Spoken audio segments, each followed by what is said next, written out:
Caleb Ward never expected to find a woman in designer boots collapsed in his wheat field, bleeding through blistered hands while a black Mercedes idled in his driveway. He'd spent 3 years building a quiet life for his daughter after tragedy took everything. But when Mara Halstead whispered that going home meant being sold into marriage, he made a choice that would bring lawyers, threats, and a dangerous man to his Montana farm. Some debts can't be paid in money. Some escapes require more than running. And some families are built not by blood, but by the courage to say no to the people who think they own you. If you're watching from anywhere in the world, drop your city in the comments below. I want to see how far this story travels. And if you stay until the end, you'll see why sometimes the smallest acts of defiance create the biggest transformations. Hit that like button, and let's begin. The Montana wind came hard across the valley that November morning, stripping the last leaves from the cottonwoods and rattling the barn doors Caleb Ward had meant to fix before winter. He stood in the doorway of the chicken coop, bucket in hand, watching his 6-year-old daughter Maisie scatter feed with the focused intensity she brought to everything. Her blonde braids whipped in the wind, and she hummed something tuneless while the hens clucked and pecked around her rubber boots. "That's good, Maze," Caleb called. "Not too much in one spot." She nodded without looking up, adjusting her throw pattern the way he'd taught her. Pride swelled in his chest, the kind that hurt because it was mixed with fear, the constant fear that he wasn't enough, that this small farm in his rough hands and the memory of her grandmother's voice in the kitchen would never add up to what a little girl deserved. 3 years. 3 years since the ice storm that took his parents on the highway coming back from town. 3 years of learning to braid hair and cook something other than chili, of parent-teacher conferences where he was the only father in a sea of mothers, of nights when Maisie cried for her Nana and all he could do was hold her and promise tomorrow would be easier. It never was. But they kept going anyway. "Dad!" Maisie's voice cut through his thoughts. "Phone's ringing." Caleb heard it then, the tinny sound of his cell from the house. He jogged across the yard, boots squelching in the mud that never fully dried this time of year, and caught it on the 5th ring. "Caleb Ward." "Mr. Ward, my name is Richard Halstead. I'm calling from Chicago regarding a somewhat unusual proposition." The voice was smooth, expensive. Caleb immediately distrusted it. "Not interested in solar panels or insurance," he said. "Nothing of the sort. I represent a family with significant resources and a rather delicate situation. They're seeking a placement for a young woman, my niece actually, who requires a period of separation from her current environment. Rural setting, structured work, discipline. I understand you run a working farm." Caleb's jaw tightened. "I run a farm, yeah. Not a boot camp." Of course. But you're also a single father, yes? Raising a daughter alone after your parents' passing? I imagine additional income might be welcome." The presumption in that statement made Caleb's blood heat. "How did you get my number?" "County Agricultural Extension. Your name came up as someone who might be open to seasonal help. We're prepared to offer substantial compensation, $15,000 for 3 months. Caleb almost laughed. $15,000 would fix the irrigation system, replace the tractor's failing transmission, and put money away for Maisie's future. It was more than he'd make in 6 months of selling eggs and vegetables at the farmer's market. "What's wrong with her?" he asked. "Your niece." "Nothing's wrong with her, Mr. Ward. She's headstrong, willful. She's made some poor decisions and needs to understand consequences. A stint of hard work away from the influences that have led her astray, we believe it would be transformative." Everything in Caleb's gut said no. He thought of Maisie, of the careful peace they'd built. He thought of strangers disrupting the morning routines, the quiet evenings, the safety of knowing exactly who belonged on his land. "I appreciate the offer, but I'm not interested. This isn't that kind of place." Silence on the other end. Then, "20,000. Money's not the issue." "Then what is?" Caleb looked out the kitchen window at Maisie, who was now sitting in the dirt talking to a rust-colored hen named Copper. "I have a daughter to protect. I don't know you, don't know this girl, and I don't run a reform school. Good luck finding what you need." He hung up before Richard Halstead could respond. The rest of the morning passed in familiar rhythms. Caleb fixed a section of fence in the north pasture while Maisie did her homeschool reading on the porch, her lips moving as she sounded out words. He'd pulled her from the town school after an incident where some kids called her the orphan girl, and she'd come home with red eyes and a silence that scared him more than tears. Now he taught her himself with workbooks ordered online and math lessons at the kitchen table, and she was reading above grade level and could calculate feed ratios faster than he could. They had lunch, grilled cheese and tomato soup, and Maisie chattered about the chapter she'd read, something about a girl and a secret garden. Caleb listened with half his attention, while the other half worried about the barn roof that needed replacing before snow and whether the Hendersons would want their usual order of eggs this week or if their daughter would come by with more pitying looks and casserole dishes. He'd just started washing dishes when he heard the sound. A car engine, low and expensive, coming up the long dirt drive. Caleb dried his hands and walked to the front window. His stomach dropped. A black Mercedes sedan, pristine despite the muddy road, rolling to a stop in front of the house. "Maisie, stay inside," he said, already heading for the door. "But Dad!" "Inside." He stepped onto the porch just as the driver's door opened. A man in his 50s emerged, silver-haired and wearing a wool coat that probably cost more than Caleb's truck. Richard Halstead, no doubt. But Caleb's attention snapped to the rear passenger door as it opened.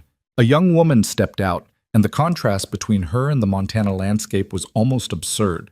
She wore a camel-colored coat that looked like it belonged in a magazine, leather boots with heels completely unsuited to dirt roads, and her dark hair was pulled back in a style that probably had a name Caleb wouldn't know. But it was her face that stopped him, young, maybe mid-20s, and carrying an expression of such profound humiliation that he felt it like a punch. "Mr. Ward," Richard called, approaching with an extended hand. "I apologize for the unannounced visit, but I felt a face-to-face conversation might be more productive." Caleb didn't take the hand. "I said no on the phone. That still stands." "I understand your hesitation, truly, but circumstances have evolved and frankly we're running out of options. This is Mara, my niece." The young woman, Mara, stood by the car, arms wrapped around herself, looking anywhere but at Caleb. A second car was pulling up now, a black SUV, and two men in dark suits emerged.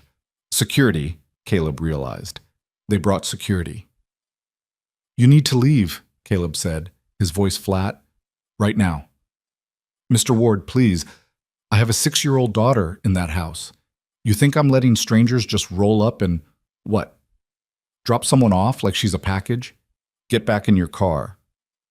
Richard's expression shifted, friendly mask slipping to show something harder underneath. "I'm trying to be reasonable here. My family is prepared to go to $30,000 for 3 months. That's life-changing money for someone in your position." "Someone in my position," Caleb repeated. The insult was clear. Poor farmer, struggling single dad. Surely money could buy anything. "You don't know anything about my position. I know you're one bad season from losing this farm. I know you're doing your daughter's education yourself because you can't afford private school and won't send her to public. I know." "Dad?" Maisie's voice from the doorway. Caleb turned to see her there, small and worried, clutching the door frame. "Go back inside, sweetheart." "Who are they?" Before Caleb could answer, Mara spoke for the first time. Her voice was low, almost hoarse. "Nobody. We're nobody, and we're leaving." She looked at Richard with something that might have been hatred or might have been despair. Caleb couldn't tell which. "This was a mistake. I told you he'd say no. Mara, I'm not doing this." She moved toward the car's rear door, but Richard caught her arm. It wasn't rough, but it wasn't gentle either. "You don't have a choice. Let go of me. Get in the car. We'll try the facility in Wyoming. They're less particular about—" "I said let go!" Mara wrenched her arm free, stumbling back, and in that moment Caleb saw something that changed everything. Fear. Real, deep fear that had nothing to do with muddy farms or hard work. "Maisie, inside now," Caleb said firmly. When she didn't move, he added, "Please, baby." She retreated, but he knew she'd be watching from the window. He stepped off the porch, putting himself between the Halsteads and his house. "What's really going on here?" he asked. Richard straightened his coat. "Family business, Mr. Ward. Not your concern. You made it my concern when you brought it to my property." He looked at Mara. What are you afraid of? She met his eyes then, and he saw she was older than he'd first thought. Not a girl, but a woman whose spirit had been beaten down until she moved like someone much younger, defeated, cornered. Going back, she said simply. Back where? To Chicago. To my family. To some... She cut herself off, shaking her head. It doesn't matter. Mara, enough, Richard said. Mr. Ward, I'm sorry for wasting your time. We'll be going. But Mara didn't move toward the car. She stood there in her expensive coat, shivering despite the afternoon sun, and Caleb recognized something in her stance. It was the same way Maisie had stood the night after the funeral, after the social worker had talked about foster care and splitting up the family, before Caleb had fought for custody. The posture of someone who'd run out of options. If you take me back, Mara said, still looking at Caleb, they'll make me marry Graham Vance. He's 43. I'm 25. My father owes his company money, a lot of money, and this is how they've decided to settle it. Graham gets a young wife from a respectable family. My father gets debt forgiveness and a business partnership. Everyone wins. Mara, this is inappropriate. Except me, she continued, voice gaining strength. I don't get anything except a husband who's already told me exactly how our marriage will work. What I'll wear, what I'll say, how many children we'll have and when. I said no, so my family brought me to a doctor who said I was having a nervous breakdown, and Richard here suggested sending me somewhere remote until I came to my senses. Make me grateful to come home. Make me compliant. The words hung in the cold air. One of the security guys shifted uncomfortably. Richard's face had gone red. That's a very dramatic interpretation of, is any of it a lie? Caleb asked. Richard's silence was answer enough. Caleb rubbed his jaw, mind racing. Every instinct screamed at him to send them away, to protect the quiet life he'd built. But he kept seeing Maisie in the doorway, kept thinking about what it meant to be powerless, to have family use you like currency. Here's what's going to happen, he said slowly. You're all going to leave, now. Richard actually smiled. I thought, I'm not finished. If she wants to stay, if she decides, not you, then she can. But it'll be on my terms, not yours. Mr. Ward, we had an agreement about payment. I don't want your money. If she stays, she works like anyone else would. Fair pay for fair work. She gets the guest cabin, her own space, and nobody owns anybody here. Not you, not me, not anyone. Those are the terms. Mara stared at him like he'd spoken a different language. Why would you do that? Because I've got a daughter watching from that window who needs to see that sometimes people do the right thing, even when it's inconvenient. And because, he paused, choosing his words carefully, because I know what it's like when family becomes a weight instead of a support. Richard started to protest, but Caleb cut him off. You can lawyer up if you want, bring papers, bring threats. But she's an adult, and if she chooses to stay, she stays. Now get off my property. The security men looked at Richard, waiting for direction. For a long moment, the only sound was wind moving through the bare trees. Then Mara spoke, her voice steady now. I'll stay. Mara, don't be foolish. I'll stay, she repeated, louder. Thank you for the ride, Uncle Richard. You can tell my father I'm exactly where I deserve to be, doing hard labor in the middle of nowhere. That should make him happy. Richard's expression cycled through anger, frustration, and something that might have been actual concern. You don't know what you're doing. I know I'm choosing something instead of having it chosen for me. That's more than I've had in 6 months. The standoff lasted another few seconds before Richard turned sharply and walked back to the Mercedes. The security men followed. Before getting in the car, Richard looked back at Caleb. You have no idea what you're involving yourself in. Probably not, Caleb agreed. But I'm good at figuring things out as I go. The cars pulled away, expensive engines purring, leaving tracks in the mud. Caleb and Mara stood in the yard as the sound faded, replaced by the familiar whisper of wind through wheat. I don't have much, Mara said finally. Just what's in my bag. They thought I'd only be here a few days before I broke. Guest cabin's heated but basic. Bed, desk, small bathroom. You'll need work clothes. Those boots won't last a day. I can buy what I need. I have my own money, not family money. Caleb nodded. We start early, 5:30. Chickens need feeding, eggs collected, then whatever else needs doing, fence work, barn maintenance, harvest work when it's time. 3 meals a day included, you eat with us. And there's one more thing. He turned toward the house where Maisie's face was pressed against the window, eyes wide. I need to know you understand that she comes first, always. If you're going to be here, you need to be someone she can trust. That means no drama, no bringing your family's problems into our space more than necessary. Can you do that? Mara followed his gaze to the window, and something softened in her expression. When I was 6, my mother told me children should be seen and not heard. I ate dinner in my room until I was 12. I won't be that person for your daughter. It wasn't exactly an answer, but it was enough for now. Caleb walked toward the house, gesturing for Mara to follow. As they approached the porch, Maisie opened the door slowly.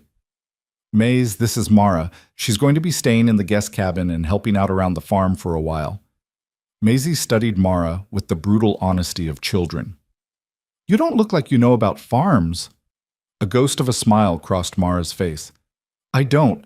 I'm going to be terrible at it. That's okay. Dad was terrible at braiding when he started. Now he's only medium bad. Hey, Caleb protested mildly. Mara's smile grew a fraction. Maybe you could teach me about the chickens. I've never actually met one up close. Really? Maisie's skepticism was obvious. They're everywhere. Not in Chicago, just pigeons and rats.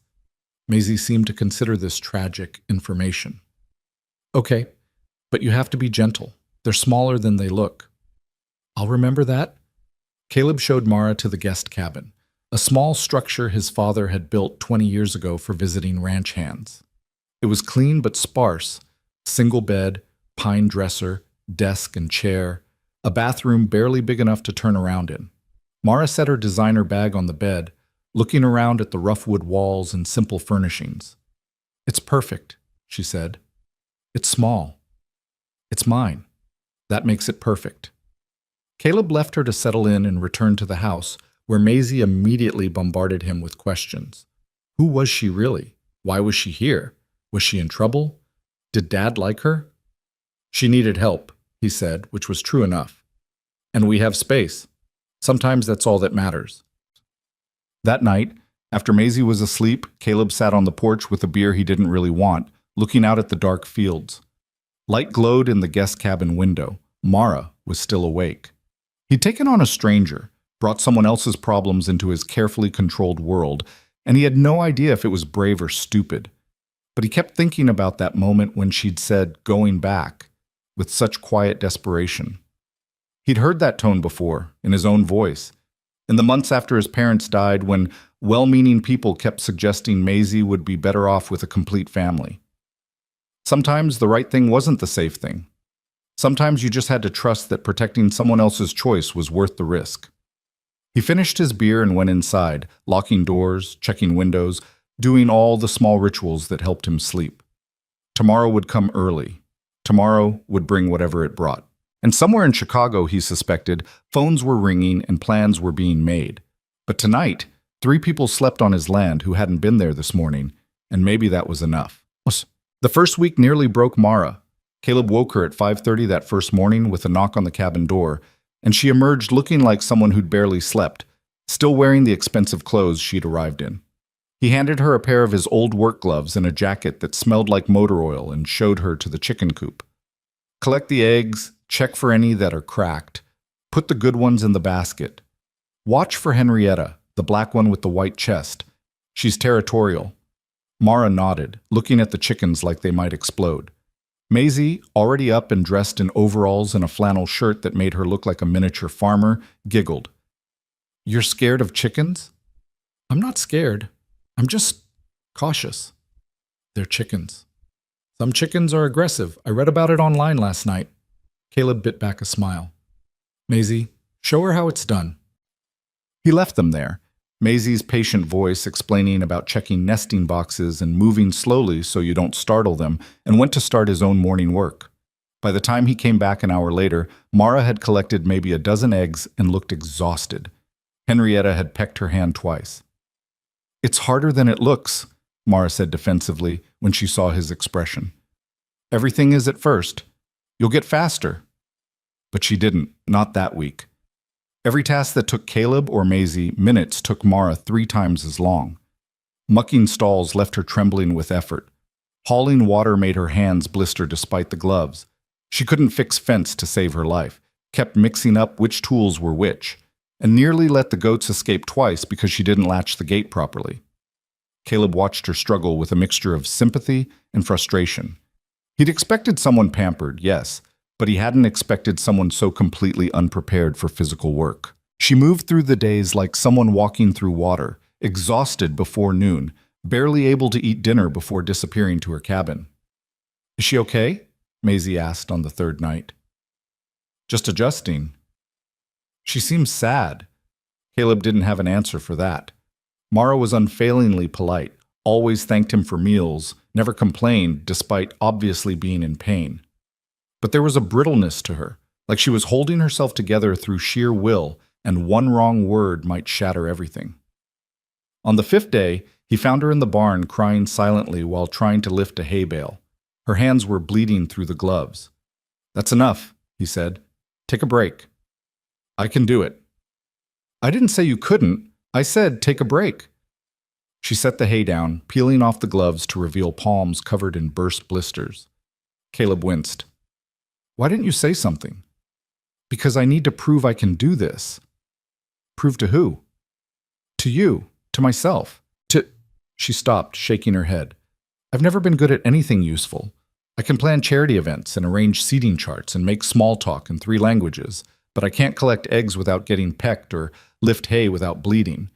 What kind of person can't do basic farm work?" "The kind who's never done it before," Caleb said. "Come on." He led her to the house, sat her at the kitchen table, and got out the first aid kit.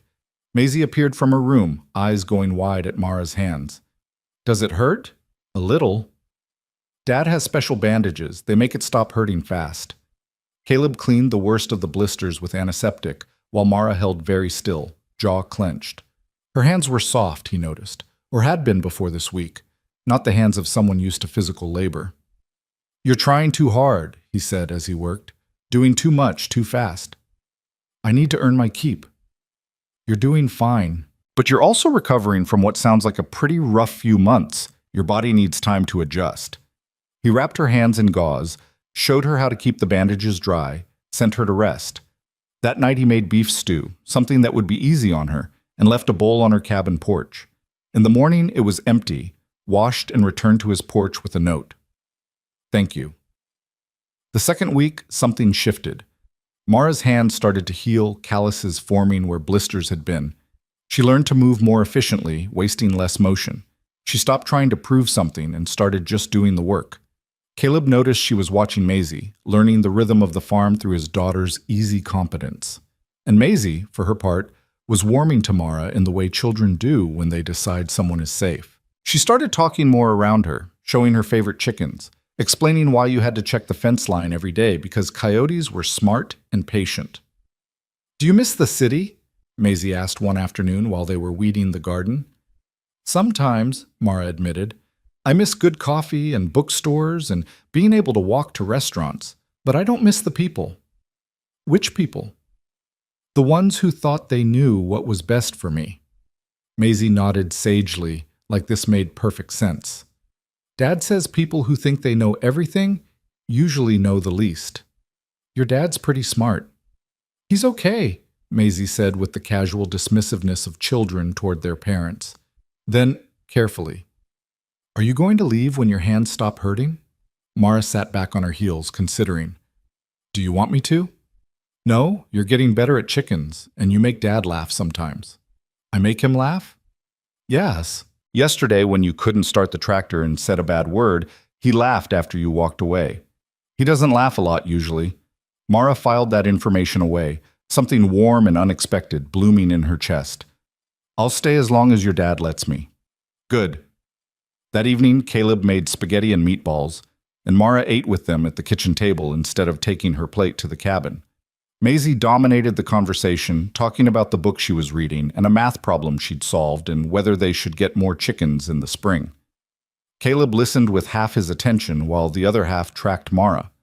She looked different than that first day, her hair pulled back in a practical braid instead of a fancy style, wearing jeans and a flannel shirt she'd bought in town, her face already showing the first hints of sun. She looked, he realized, like she belonged. That thought should have worried him. Instead, it just made him wonder when exactly he'd stopped thinking of her as a stranger. After dinner, Maisie asked if Mara wanted to see her room, and they disappeared upstairs while Caleb washed dishes. He could hear their voices, Maisie's high and excited, Mara's lower and warm, and something in his chest loosened. Maisie had been so isolated since his parents died, so protective of their small family unit. Seeing her open up to someone new felt like watching her breathe deeper after years of shallow breaths. He was drying the last plate when Mara came back downstairs. "She's showing me every stuffed animal she owns. I think we're on number 37. Caleb smiled. "She doesn't get many visitors. Sorry if she's overwhelming." "She's not. She's—" Mara paused, searching for words. "She's exactly what a kid should be. Curious and confident and completely herself. You're doing something right." The compliment caught him off guard. "I'm figuring it out as I go." That's more than most people manage." They stood in comfortable silence for a moment before Mara said, "I should probably rescue you. She's about to start on her rock collection." "Rocks are actually interesting if she's explaining them. Did you know that one's from the creek bed is probably a piece of ancient glacier?" "I do now. She has theories about everything." "Yeah, she gets that from her nana. My mom was like that. Had to understand how things worked." It was the first time he'd mentioned his parents to her directly. Mara seemed to sense the weight of it. "Maisie talks about them sometimes. Her nana and papa, she misses them. Every day." "And you?" Caleb hung the dish towel precisely, giving himself time to answer. "Every day. But I don't have the luxury of stopping. Maisie needs me to keep going, so I do." Mara nodded slowly. "That's what strength looks like, I think. Not feeling things less, just carrying them better." He looked at her then, really looked, and saw someone who understood that kind of weight. Before he could respond, Maisie called from upstairs, "Mara, I found the special rock, the one that's definitely a dinosaur tooth." "It's not a dinosaur tooth," Caleb called back. "You don't know that for sure." Mara grinned and headed for the stairs. "I'd better go confirm the dinosaur tooth situation." After she disappeared, Caleb stood in his kitchen, the kitchen where he'd learned to make his daughter's favorite foods, where he'd filled out custody papers and cried into his coffee and somehow built a life from ruins, and felt something shift. Not seismic, just a small adjustment in how the world fit together. It had been 3 years of just him and Maisie. 3 years of guarding their peace, protecting their space. But maybe, he thought, there was room for one more. The turning point came on a Tuesday morning, 3 weeks into Mara's stay, when the fence line in the north pasture finally gave out completely. Caleb had been expecting it. The posts were older than Maisie, weathered and loose in soil that had frozen and thawed too many times. He'd planned to replace them in sections, spreading the work across weeks. But nature had other plans. A windstorm the night before had pushed the weakened section flat, and now the goats were eyeing their potential freedom with obvious interest. "We need to fix it today," he told Mara over breakfast, "before the whole herd decides to explore the county." Mara looked up from her oatmeal, which she'd learned to make herself after watching Caleb do it enough times. "What do you need me to do?" "Hold posts steady while I hammer them in. It's not complicated, just tedious." "I can do tedious." Maisie, already dressed for the day in her favorite overalls, piped up. "Can I help?" "You can hand us tools and keep the water bucket filled. It's going to be hot out there." They worked through the morning, the three of them developing a rhythm that surprised Caleb with its efficiency. Mara held the posts without complaint while he drove them deep into hard earth, her arms shaking with effort but her grip never faltering. Maisie darted between them like a determined assistant, anticipating what they'd need next. Wire cutters, fence staples, the level to make sure posts were straight. By noon they'd replaced 6 posts and were starting on the 7th when Mara's grip slipped. The post swung sideways, catching Caleb's shoulder hard enough to knock him back a step. "God, I'm sorry!" Mara dropped the post, hands flying to her mouth. "Are you okay?" Caleb rotated his shoulder, testing it. Sore, but not damaged. "I'm fine. It happens." "I should have held it tighter. I wasn't paying attention." "Mara, it's fine." He picked up the post again, positioned it in the hole. Let's just finish this section before we lose the light. But she stood there frozen, looking at her hands like they'd betrayed her. Maisie tugged on her sleeve. Dad's not mad. He got hit by a whole fence panel last month and he just said a bad word and kept working. That's different. How? Because I'm supposed to be helpful, not making things harder. Caleb set down the post hammer, straightening to his full height. You are being helpful. You've been out here for 4 hours holding 60-pound posts in place. My shoulder will be fine by tomorrow. Now either get back over here or go inside because we're losing daylight, and I need to finish this fence. The bluntness seemed to snap her out of it. She came back, gripped the post, and they finished the section without further incident. By the time they were done, the sun was starting its descent toward the mountains, painting everything gold and crimson. That's good work, Caleb said, surveying the new fence line. Really good work. Mara wiped sweat from her forehead with the back of her hand, leaving a streak of dirt across her face. I still messed up. Everyone messes up. The question is whether you quit or keep going. You kept going. She looked at him then, something shifting in her expression, a wall coming down maybe, or a door opening. Before she could respond, Maisie grabbed both their hands. Can we have pancakes for dinner? We worked really hard, and Dad always says hard work deserves pancakes. I say that about breakfast, Caleb protested. Pancakes don't know what time it is. Mara laughed, the sound surprising all of them. It was the first time Caleb had heard her really laugh, not a polite chuckle or a small smile, but genuine amusement that crinkled the corners of her eyes. Pancakes for dinner it is, he said. They ate on the porch as the sky darkened, Maisie between them, syrup on her chin, and stories spilling out about the goat's attempted escape plan and how Copper the hen had tried to nest in the toolbox again. Mara listened with the kind of attention that made Maisie glow, asking questions, laughing at the right moments, completely present. Caleb watched them and felt that shift again, stronger this time.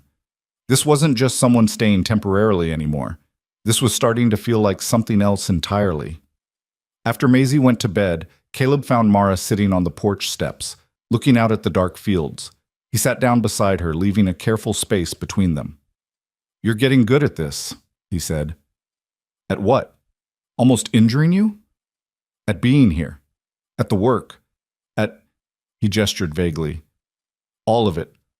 Mara pulled her knees up, wrapping her arms around them. I'm trying. Some days I wake up and can't believe I'm here, that I actually said yes to this.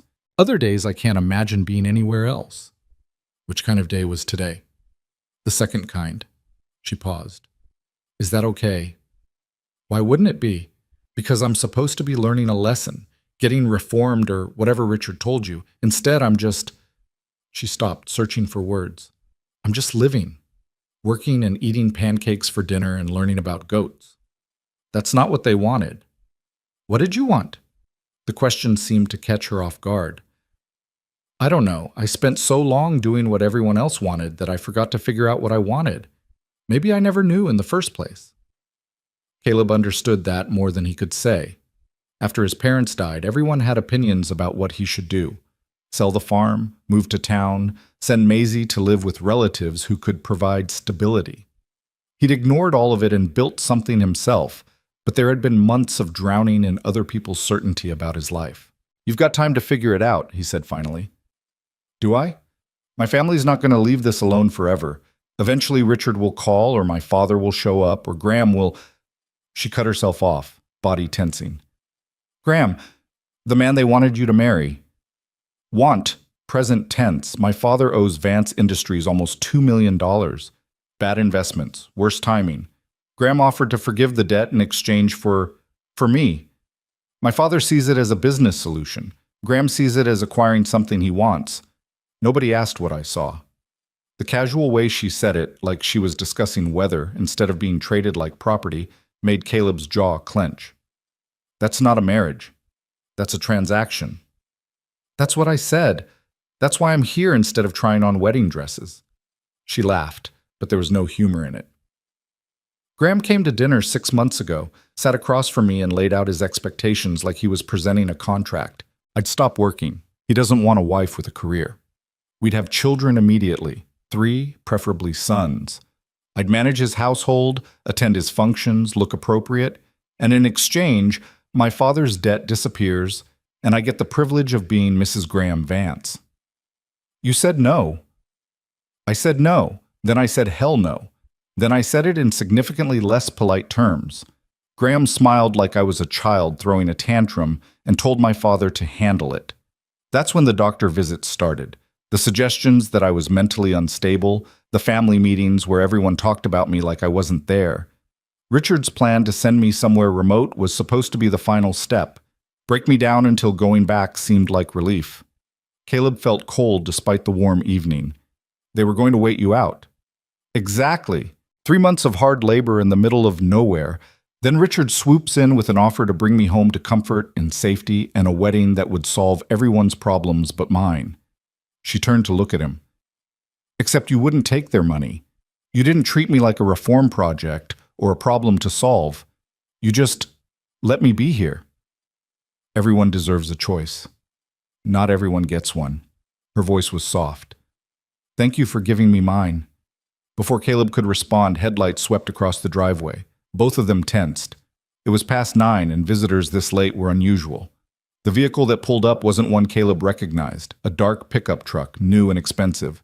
A man got out, and even in the porch light, Caleb could see the calculation in his movements. Mid-40s, well-dressed in a way that tried to look casual, but probably cost more than Caleb's monthly income. Handsome in a polished way that immediately set Caleb's teeth on edge. Mara stood up so fast she nearly stumbled. No. The man smiled. Hello, Mara. You're looking well.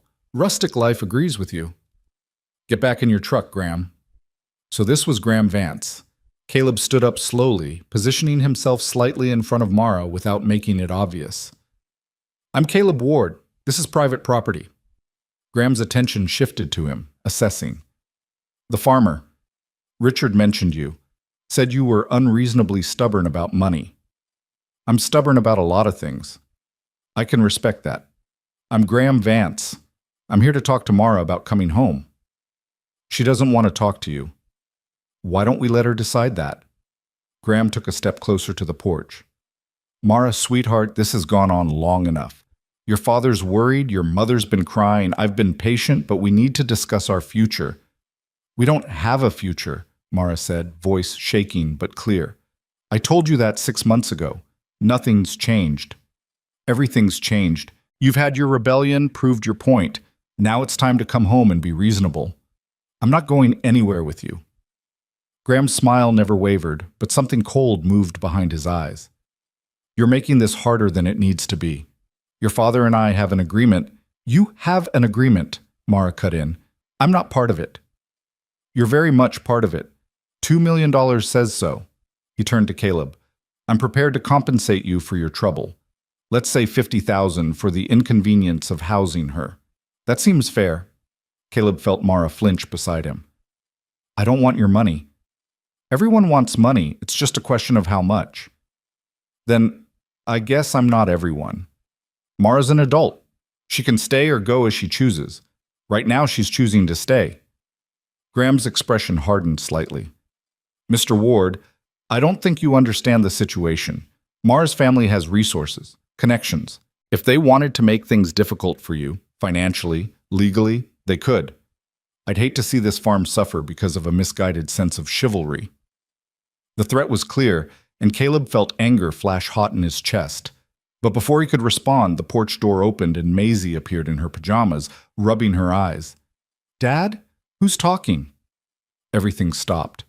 Graham's attention snapped to Maisie, and Caleb moved without thinking, stepping between them. Go back to bed, sweetheart. Is everything okay? Everything's fine. This man was just leaving. Maisie looked past him at Graham with the blunt assessment of children. You're making Mara scared. You should go. Graham's smile returned, but it was different now, calculated. You have a daughter. That's sweet. I'm sure you want what's best for her. Good schools, opportunities, safety. Farms can be dangerous places for children. Accidents happen. The implication hung in the air like smoke. Caleb felt his hands ball into fists, felt the rage that he usually kept locked down, rising fast and hot. Get off my property. Now. I'm just saying, now. Or I call the sheriff and you can explain why you're threatening a 6-year-old at 9:30 at night. For a moment, Graham didn't move. Then he shrugged like this was all very amusing. I can see you need more time to think this through. That's fine. I'm a patient man. He looked at Mara. I'll be back, sweetheart. And next time, we're having this conversation somewhere private. He walked to his truck with the same calculated movements, started the engine, and pulled away slowly, making it clear he was leaving on his own terms, not because Caleb had ordered it. The silence after he left was heavy. Maisie pressed against Caleb's side, and he put his arm around her automatically. Is he the bad man? Maisie asked quietly. Caleb struggled for the right words. He's someone who thinks he can buy what he wants. But he can't, not here. Maisie looked up at Mara. Are you okay? Mara's face was pale, but she knelt down to Maisie's level. I'm okay. Thank you for being brave. I wasn't brave. I was just telling the truth. Sometimes that's the same thing. Caleb sent Maisie back to bed, waiting until he heard her bedroom door close before turning to Mara. She was shaking, arms wrapped around herself like she could hold everything together through physical force. I'm sorry, she said. I'm so sorry. He shouldn't have come here, shouldn't have said those things about Maisie. That's not on you. It is. I brought this to your door. I should leave, tonight, before he comes back and… Stop! Caleb's voice was firm.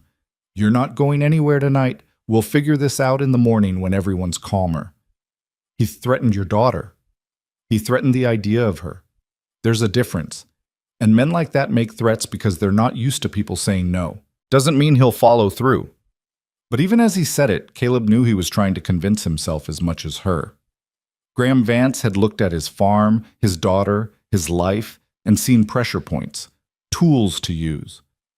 That night, Caleb locked all the doors and checked the windows twice. He kept his phone on the nightstand and slept lightly, ears tuned for any sound that didn't belong. Across the yard in the guest cabin, Mara's light stayed on until past midnight. The next morning dawned clear and cold. Caleb made breakfast mechanically, scrambled eggs, toast, coffee, while Maisie chattered about a dream she'd had where the chickens learned to fly. She seemed to have processed last night's incident and moved on the way children could. Caleb envied that ability. Mara appeared looking like she hadn't slept at all, dark circles under her eyes, moving like every step hurt. I'm leaving, she said without preamble. I've already called for a car. It'll be here in an hour. Sit down, Caleb said. I can't stay. You saw what he's like. He'll keep coming back, keep making threats. Sit down. The command in his voice surprised both of them. Mara sat. Maisie looked between them, sensing tension, and quietly took her toast to eat on the porch. Caleb sat across from Mara. Running isn't going to solve this. It'll keep you and Maisie safe. Will it? You think Graham's just going to forget about you because you left here? You think your family's going to let $2 million of debt go because you're somewhere else? Mara's hands clenched around her coffee mug. At least they won't be here. At least Maisie won't. Maisie's fine. Scared for a minute, but fine. You know who's not fine? You. You're running on empty, trying to protect everyone but yourself. What else am I supposed to do? Stay here and wait for him to make good on his threats? Let you lose your farm because of me? Here's what you're going to do, Caleb said, leaning forward. You're going to cancel that car. You're going to eat breakfast. Then we're going to call a lawyer and figure out what actual legal standing your family has. Graham can make all the threats he wants, but threats aren't facts. You don't understand how powerful they are. You don't understand how stubborn I am. He held her gaze. I told you when you got here. Nobody owns anyone on this land. That includes you. Graham doesn't own you. Your family doesn't own you. And fear definitely doesn't own you. So cancel the car. Mara stared at him, something working behind her eyes, fear and hope, and desperate want all tangled together. Why are you doing this? Because someone did it for me once. After my parents died, there was a social worker who could have made my custody battle hell. She didn't. She looked at how much I loved Maisie and how hard I was willing to work, and she went to bat for me with the court. Told them some things matter more than money or traditional family structure. I didn't have anyone else fighting for me then, so she did. He paused. Maybe I'm just paying it forward. The silence stretched between them. Then Mara pulled out her phone and made a call. "Hi, I need to cancel a pickup request." She gave the confirmation number, listened, then, "No, I don't need to reschedule, thank you." She set the phone down with a soft click. "Okay, what do we do first?" "First, you eat. Can't think on an empty stomach." They ate breakfast together in careful quiet, Maisie coming back inside to fill the silence with her usual stream of observations about the weather and the chickens and whether they should plant tomatoes or peppers in the garden this spring. Caleb let her talk, grateful for the normalcy. After breakfast, he called Tom Morrison, a lawyer in town he'd used for farm business and his parents' estate. Tom listened to the bare bones of the situation: adult woman, family pressure, marriage coercion, threats, and agreed to meet that afternoon. "Bring any documentation she has," Tom said. "Emails, texts, anything that shows the nature of these arrangements." Mara spent the morning going through her phone and laptop, pulling together a file that made Caleb's stomach turn. There were dozens of emails from her father laying out the agreement with Graham. Text messages from Graham himself that ranged from patronizing to threatening. A doctor's report from the psychiatrist her family had taken her to, full of language about adjustment disorder and oppositional behavior that was clearly designed to make her sound unstable. "They built a paper trail," Mara said quietly, showing Caleb a particularly damning email chain. "Evidence that I was having a breakdown, that they were trying to help. If Graham pushed for guardianship or commitment, they had documentation." "That's not legal." "It's legal enough if you have the right lawyers. My family knows judges, has connections. Graham's company has entire legal departments. What do I have? A laptop full of emails that show how desperate I was and a history of running away from responsibility." "A history of escaping coercion," Caleb corrected. "And you have proof. That matters." The meeting with Tom Morrison was tense but productive. He reviewed everything Mara had brought, his expression growing darker as he read. "This is constructive coercion," he said finally. "They're building a case that you're mentally incompetent so they can force you into decisions you don't want to make. The good news is, it's also evidence of their intentions. The bad news is, they have resources to fight dirty."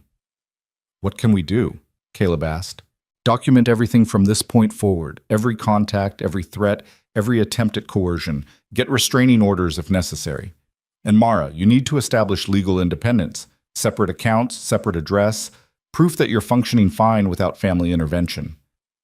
"I'm staying at Caleb's farm." "Then we list that as your residence. We show you're employed, stable, making your own decisions. We build a counter-narrative." Tom looked at Caleb. "You understand you're potentially putting yourself in their crosshairs?" "I understand." "And you're okay with that?"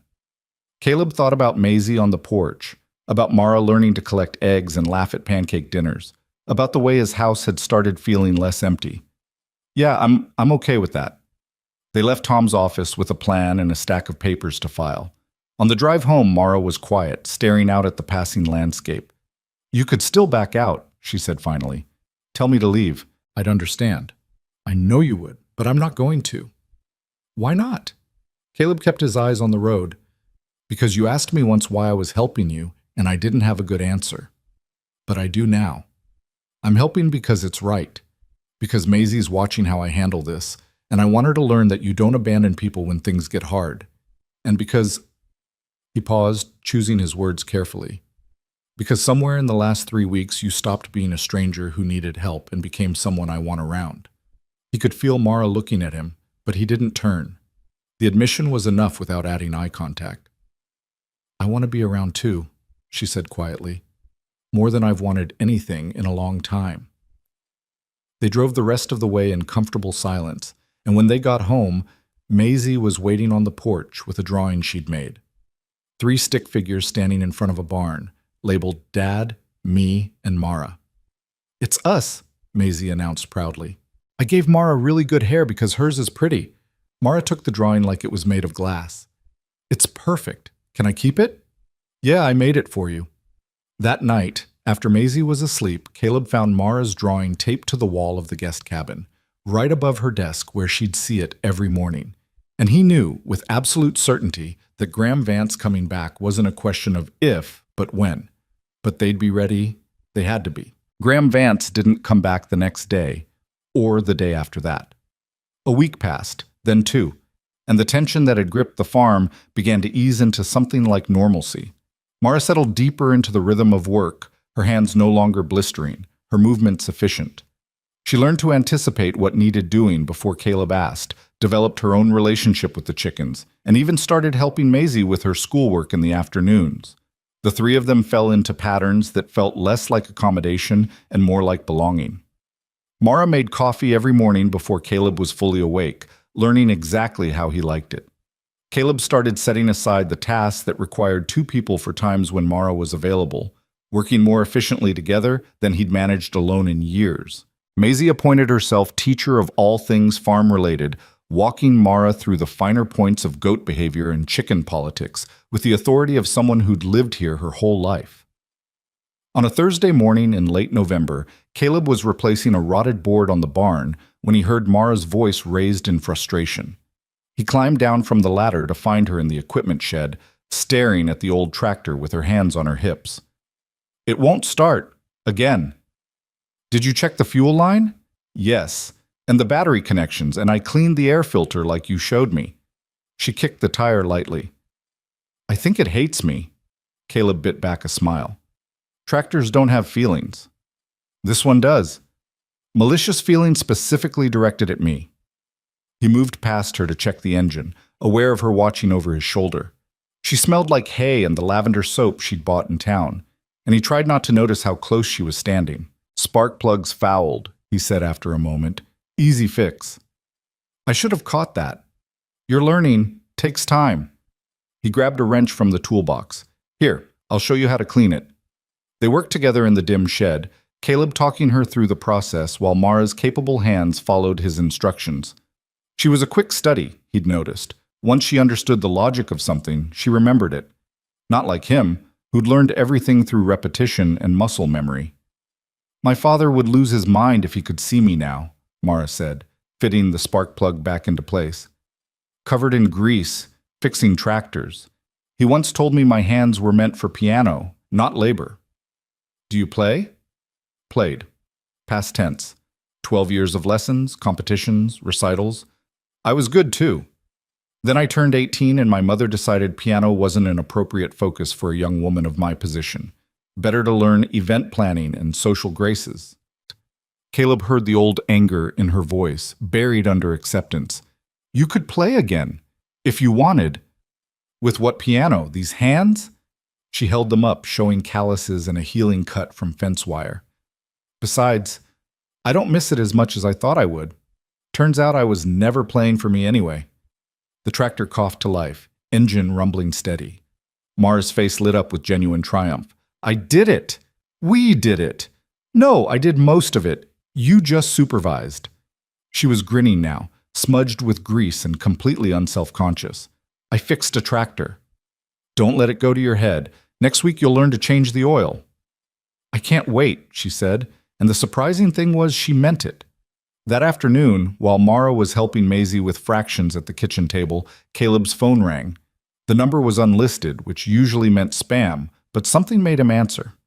"Mr. Ward, this is Jessica Chen from Montana Child and Family Services. I'm calling regarding a complaint we received about the welfare of Maisie Ward." Caleb's blood went cold. "What kind of complaint?" "An anonymous report expressing concern about the living conditions and supervision in your home. Specifically, the presence of an unvetted adult female with potential mental health issues in close contact with your daughter." He gripped the phone tighter, jaw clenching. "That's completely false. Who made this report?" "As I said, it was anonymous, but we're required to investigate all complaints. I'd like to schedule a home visit for tomorrow if that works for you." "Tomorrow's fine. What time?" "Let's say 10 a.m. And Mr. Ward, I want to be clear. This is routine. We receive complaints that turn out to be unfounded all the time. Just answer our questions honestly, and there shouldn't be any issues." After he hung up, Caleb stood in the kitchen doorway watching Mara and Maisie. Mara was explaining how to reduce fractions using egg cartons as a visual aid, and Maisie was actually engaged instead of fighting the lesson like she usually did with him. They looked natural together, comfortable. "Everything okay?" Mara asked, catching his expression. "CPS is coming tomorrow." Someone filed a complaint about Maisie's welfare. Mara went pale. Graham. We don't know that. Yes, we do. He said he'd come back. This is how he fights, not directly, but through systems and institutions. Make your life complicated until cooperating seems easier than resisting. Maisie looked between them, confused. What's CPS? Child Protective Services, Caleb said, keeping his voice calm. They make sure kids are safe and taken care of. Someone told them they were worried about you, so they're coming to visit and see that you're fine. But I am fine.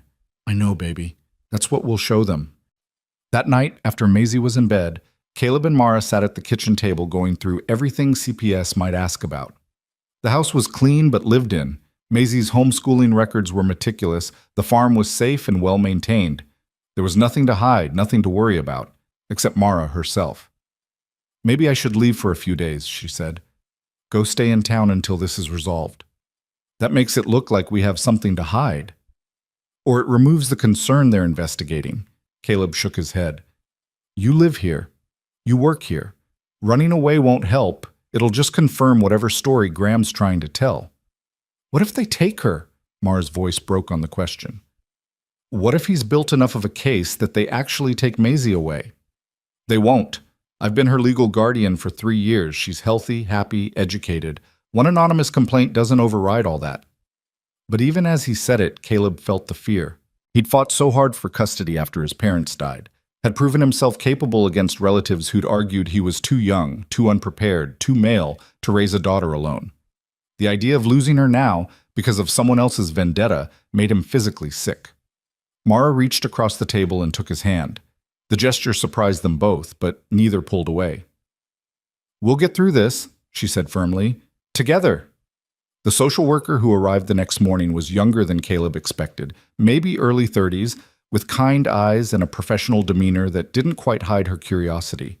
Jessica Chen introduced herself, shook hands with both Caleb and Mara, and asked if she could speak with Maisie privately. Of course, Caleb said, even though every instinct screamed to stay close. He and Mara waited in the kitchen while Jessica talked to Maisie in the living room. They could hear Maisie's voice, bright and unconcerned, answering questions about school and chores and what she liked to do for fun. After 20 minutes, Jessica emerged with Maisie trailing behind. She's a delightful child, Jessica said, very articulate and clearly well cared for.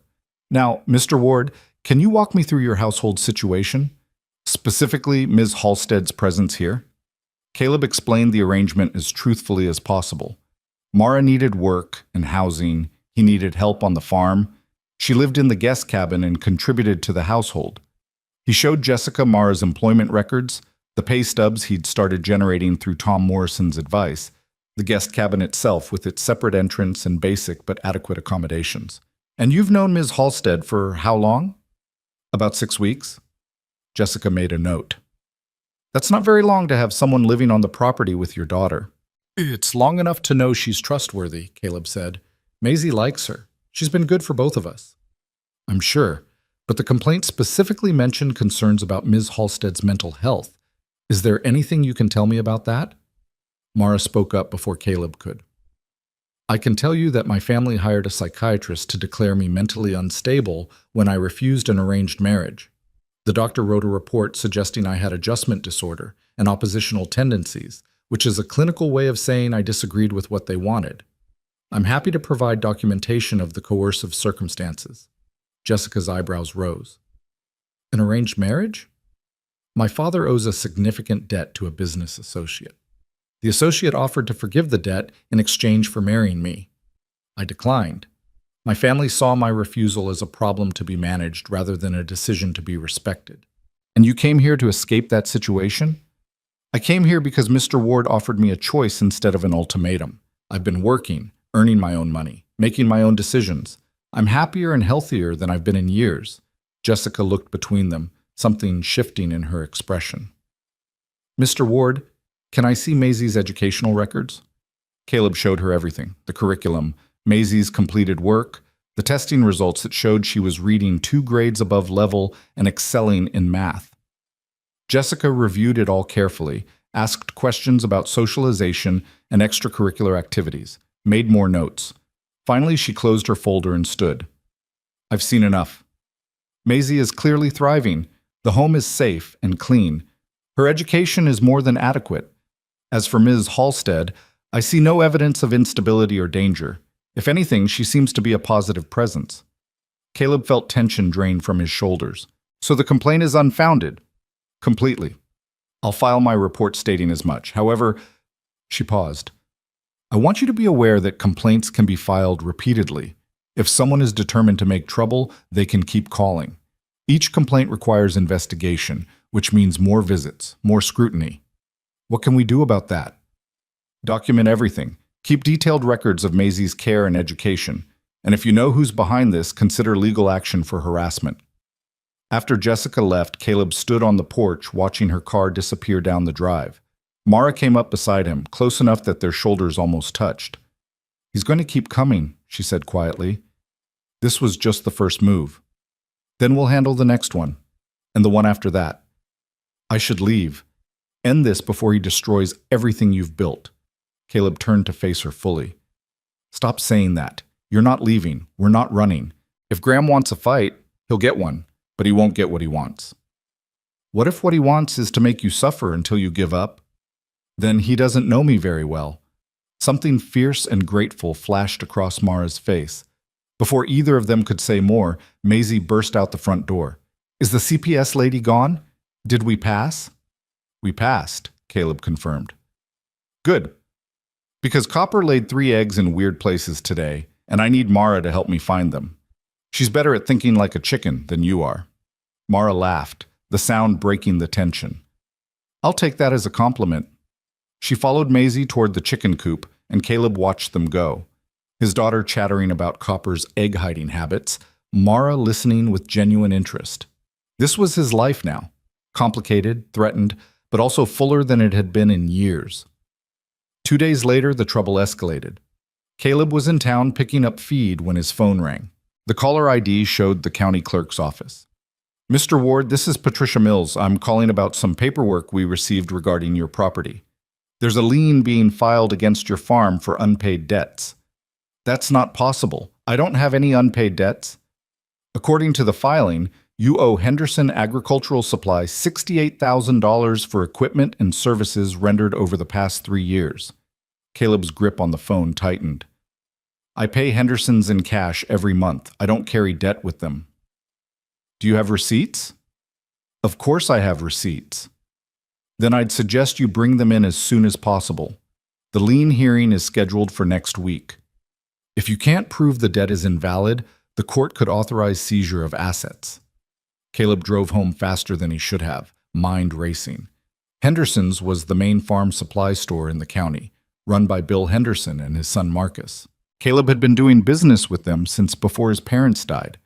There was no way he owed them $68,000, unless someone had fabricated the debt. At home, he found his financial records, 3 years of meticulously saved receipts, all marked paid in full. But when he called Henderson's to verify, Marcus answered with clear discomfort in his voice. Caleb, hey, I was hoping you'd call. What's going on, Marcus? Someone's filed a lien against my farm claiming I owe you money I know I've paid. Yeah, about that. We got a visit yesterday from some lawyer representing Vance Industries. He had paperwork showing we'd extended you a line of credit for equipment purchases, said you defaulted on payments. My dad's going through our records now, but the lawyer was pretty convincing. Had invoices, payment schedules, everything. Forged everything. That's what we're thinking, but we can't prove it yet. The documents look legit. They've got our letterhead, account numbers, signatures that look like my dad's. Whoever did this knew what they were doing. Caleb closed his eyes, fighting the rage building in his chest. This is Graham Vance. He's trying to force my hand. The guy who's engaged to that woman staying at your place? Small towns. Everyone knew everything. She's not engaged to him. That's the point. He's using your business to get to me. Well, he's done a hell of a job. These documents are good enough that we might have to testify they look legitimate unless we can prove they're fake. I'm sorry, man. My dad's furious, but we're not sure what to do. After hanging up, Caleb sat at the kitchen table staring at his receipts. 3 years of careful financial management, and someone had created a paper trail that could undo all of it. If the lien went through, The court could seize his equipment, his land, everything. Even proving the documents were forged would take time and money he didn't have. Mara found him there an hour later, still sitting with receipts spread across the table. What happened? He explained about the lien, the forged debt, the hearing next week. Mara's expression went from concerned to furious. He's going after your farm. He said he would, and now he is. I have proof I paid. Real receipts, bank records, against forged documents that look official. Caleb, he has entire legal teams who do this for a living. They create paper trails, manufacture evidence, bury people in litigation until fighting back costs more than surrendering. So what am I supposed to do? Just let him take my farm? No, you fight. But you need to understand what you're fighting against. She pulled out her phone, started making calls. I know people in Chicago who can verify document authenticity. My college roommate works for a forensic accounting firm, and Tom Morrison needs to know about this immediately. She moved through the house with focused purpose, making calls, taking notes, building a strategy. Caleb watched her transform from the uncertain woman who'd arrived 6 weeks ago into someone competent and fierce. This was who she'd been before her family tried to break her, he realized. Someone who saw problems and solved them. Tom Morrison arrived within the hour, reviewed everything, and made his own calls. By evening, they had a plan. Hire a document examiner, subpoena Henderson's actual records to compare with the forgeries, file a counterclaim for fraud and harassment. It would cost money Caleb didn't really have, but Tom agreed to work on contingency. If we can prove Vance Industries is behind this, we can go after them for damages, Tom said. But you need to be prepared for this to get uglier before it gets better. They'll escalate. Let them, Mara said. We're not backing down. After Tom left, Caleb stood on the porch in the gathering dark. Mara came out and stood beside him, the two of them looking across the land his parents had left him, that he'd nearly lost after they died, that he'd fought to keep for Maisie's future. I'm sorry, Mara said. I'm so sorry I brought this to you. You didn't bring this, Graham did. Your family did. You're just trying to survive it. By making you a target. He turned to face her. You know what I see when I look at you? Someone who could have gone back a dozen times, could have made the easy choice, married the man with money and power, lived a comfortable life. Instead, you're here, feeding chickens and fixing tractors and helping a 6-year-old find hidden eggs. That takes more courage than you give yourself credit for. Mara's eyes were bright with unshed tears. What if he wins? What if you lose the farm because of me? Then we'll figure out what comes next. But we do it together, and we do it on our terms. Not his. She stepped closer, and for a moment Caleb thought she might kiss him. Instead, she leaned her forehead against his shoulder, a gesture of exhaustion and trust that felt more intimate than any kiss could have. I don't know how to do this, she whispered. How to let people fight for me. You're learning, same as everything else. They stood there as the stars came out, two people who'd started as strangers finding strength in proximity. Inside, Maisie was reading before bed, safe and loved and unaware of the battles being fought to protect her world. The lien hearing was set for the following Tuesday. Between now and then, they had 5 days to build a defense against forged documents and manufactured debt. 5 days to prove that Graham Vance had crossed lines that even money and power couldn't protect him from. Caleb pulled back to look at Mara. We should get some sleep. Tomorrow we start fighting back. Tomorrow, she agreed. But neither of them moved for a long time, standing together in the dark, gathering strength for what was coming. Because Graham Vance had made one crucial mistake. He'd assumed that threatening someone's home and family would make them surrender. Instead, he'd given them something to fight for. And Caleb Ward had learned long ago that the most dangerous person in any fight was someone protecting the people they loved. Graham was about to learn that lesson the hard way.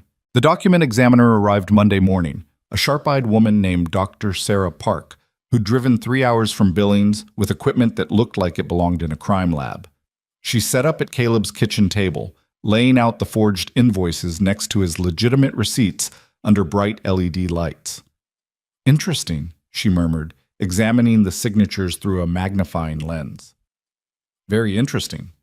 Mara hovered nearby, unable to sit still. Can you tell if they're fake? Oh, they're definitely fake. The question is whether I can prove it in a way that holds up in court. Dr. Park pulled out what looked like a microscope, positioning one of the documents beneath it.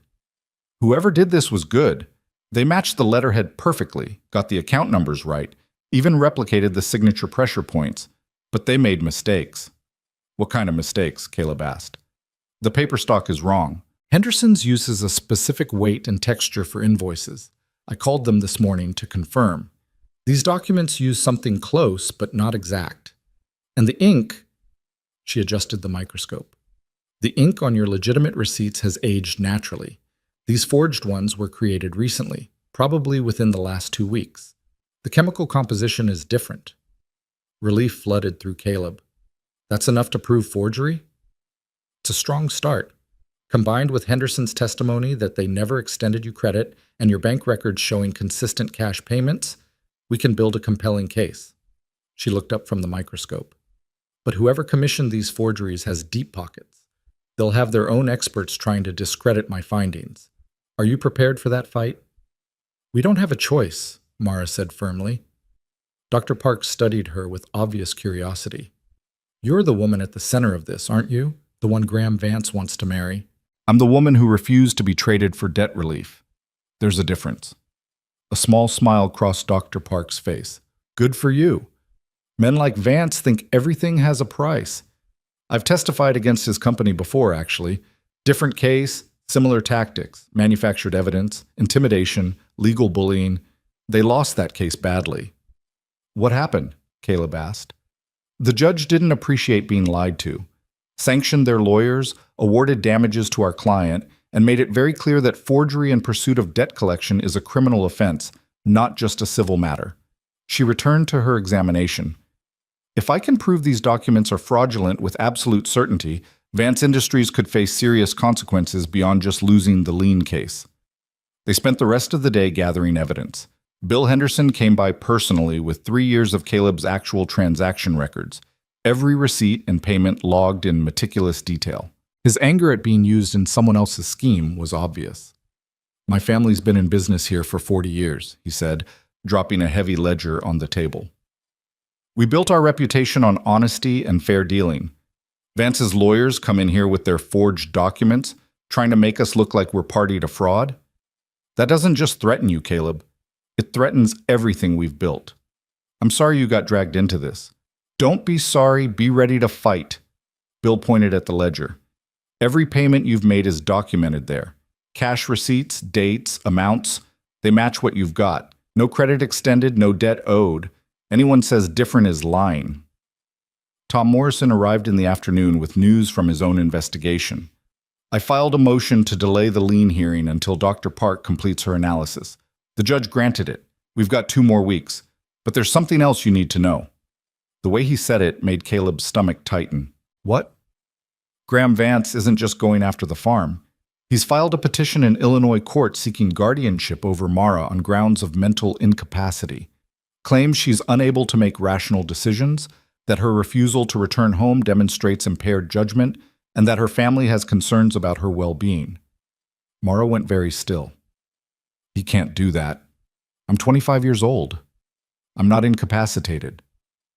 In Illinois, guardianship can be granted if someone can demonstrate that a person lacks sufficient understanding or capacity to make informed decisions about their care. The doctor's report your family commissioned is being used as evidence. They're arguing that your decision to stay here, doing manual labor instead of accepting their help, proves you're not thinking clearly. That's insane. That's the law being twisted by people with resources. Tom set his briefcase on the table. The good news is you're not in Illinois. You're a resident of Montana now. Their court has no jurisdiction over you here. But if you set foot in Illinois, they could potentially enforce the guardianship order. So I'm trapped in Montana? Until we fight this and win, yes. And there's more. If they get guardianship, they can make medical decisions for you, financial decisions, even decide where you live. It's essentially what they wanted to do before, but with legal authority. Caleb felt rage building in his chest, hot and focused.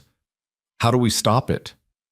We fight in Illinois court, file an objection, present evidence that Mara is fully competent, demonstrate that this is coercion disguised as concern.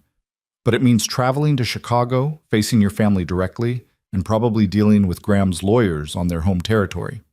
Mara was shaking her head. I can't go back there. If I set foot in Illinois, they'll... We'll go together, Caleb interrupted. All three of us. They can't enforce a guardianship that we're actively fighting, and with witnesses present, they can't pull any of their usual intimidation tactics. You can't take Maisie into that environment. It's not safe.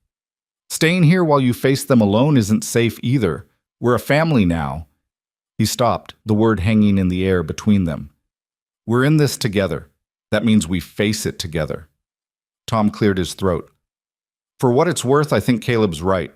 Showing up as a united front, demonstrating that Mara has community support and stable living conditions could be powerful. And having Maisie there might actually help. It shows Mara in a caregiving role, which undermines claims of incapacity. Mara looked at Caleb with something like wonder. You'd do that? Take your daughter into a courtroom to fight for someone you've known less than 2 months? Yes. Why? Because it's right. Because Maisie's learning that standing up for people matters more than playing it safe. And because, he met her eyes directly, because you're part of this family now, whether we planned it that way or not. The hearing was scheduled for the following Monday in Chicago. They had 6 days to prepare, to gather evidence, to build a case strong enough to defeat people with unlimited resources and no ethics. 6 days before walking into hostile territory. That night, after Maisie was asleep, Caleb found Mara in the barn sitting on a hay bale, staring at nothing. You okay? She laughed without humor. I'm about to face my family in court while they try to declare me mentally incompetent. How okay could I be? He sat down beside her, close enough that their shoulders touched. You're not incompetent. Anyone who's watched you over the past 2 months knows that. I ran away from home, refused a marriage that would solve my family's financial problems, and now I'm living on a farm doing manual labor. From their perspective, that probably does look like impaired judgment. From their perspective, you're property that's refusing to cooperate. That's not the same as being incompetent. Mara turned to look at him. What if we lose? What if the judge believes them? Then we appeal, and we keep fighting until we win. You make it sound simple. It's not simple. It's just necessary. He paused, choosing his words carefully. My parents used to say that some fights pick you, and when they do, you either stand up or you spend the rest of your life wondering what would have happened if you had. This fight picked us. So we stand. I'm scared. Good. That means you understand what we're up against. He took her hand, rough calluses against new ones. But you're not doing this alone anymore. That's what you need to remember. When you walk into that courtroom, I'll be right there. Maisie will be right there. Tom will be right there. And all those people who think they can intimidate you into submission, they're about to find out what happens when you give someone a reason to fight back. Mara's fingers tightened around his. When did you become so good at pep talks? Around the same time I learned to braid hair and explain fractions. Necessity makes you figure things out. They sat in comfortable silence, hands linked, while the barn settled around them with small creaks and animal sounds. Finally, Mara spoke again, voice soft. I've never had anyone fight for me before. My whole life, people fought about me, fought to control me, fought over what I represented. But no one ever just fought for me, for what I wanted. Then they were all idiots. She laughed, the sound genuine this time. Most of them were, yeah. For what it's worth, what you want matters. To me, to Maisie, to everyone who actually sees you instead of seeing a chess piece in someone else's game. And we're going to make sure that judge sees you too. The trip to Chicago was planned with military precision. Tom would drive up separately with Dr. Park and her evidence. Caleb, Mara, and Maisie would fly in the day before the hearing, stay at a hotel near the courthouse, and present a united front. Bill Henderson insisted on coming too, offering to testify about the forged documents and Caleb's character if needed. You've been a good customer and a good man, Bill said when Caleb tried to talk him out of the trip, and I don't like being used in someone's fraud scheme. I'm coming. The night before they left, Caleb tucked Maisie into bed and tried to explain what was happening in terms a 6-year-old could understand. We're going to help Mara tell a judge that she's okay and doesn't need her family making decisions for her, he said. Like when you wanted to wear your winter coat in summer and I had to explain why that wasn't a good idea, except Mara's family thinks she should marry someone she doesn't want to marry. Maisie frowned. That's mean. Yeah, it is. Are you going to stop them? I'm going to try. Will Mara have to leave if you can't? The question hit harder than Caleb expected. I don't know, baby, but we're going to fight as hard as we can to make sure she can stay. Maisie was quiet for a moment, then, I like Mara. She's nice and she's funny and she doesn't treat me like I'm little. I want her to stay. Me too. Do you like her? Like how Nana liked Papa? Caleb felt his face heat. That's complicated. It doesn't seem complicated. You smile when she's around, and you fixed her cabin really nice, even though you said it was fine before, and you get mad when people are mean to her. Out of the mouths of children. Yeah, I guess I do like her. But right now we need to focus on making sure she's safe and can make her own choices. And then you can like her? And then we'll see what happens. Maisie seemed satisfied with this answer. She rolled over, clutching her favorite stuffed rabbit. Dad, don't let them take her away. She belongs with us now. I won't let them take her, Caleb promised, praying it was a promise he could keep. The flight to Chicago was Maisie's first time on a plane, and her excitement briefly cut through the tension. She pressed her face to the window during takeoff, gasping at how small everything looked, asking 1,000 questions about clouds and how planes worked. Mara sat beside her, answering patiently, and Caleb watched them with an ache in his chest that had nothing to do with fear and everything to do with wanting to protect this fragile thing they'd built. They landed in early evening, and the city hit Caleb like a wall of noise and concrete and too many people. Beside him, Mara tensed, her whole body going rigid as they emerged into O'Hare's chaos. You okay? He asked quietly. I grew up here. I know these streets, these buildings, and I know my family has people everywhere, at the airport, at hotels, watching for me. She gripped Maisie's hand tighter. They'll know I'm here by morning. Let them know. We're not hiding. The hotel Tom had booked was nice, but not extravagant, close enough to the courthouse to walk. After getting Maisie settled in bed, Caleb and Mara sat in the adjoining room going over testimony with Tom. They'll argue Mara shows poor judgment by refusing their help, Tom said. We counter that she's employed, self-sufficient, and living independently by choice. They'll point to the doctor's report. We'll call that report into question by showing it was commissioned specifically to justify controlling her. They'll say her family is concerned and loving.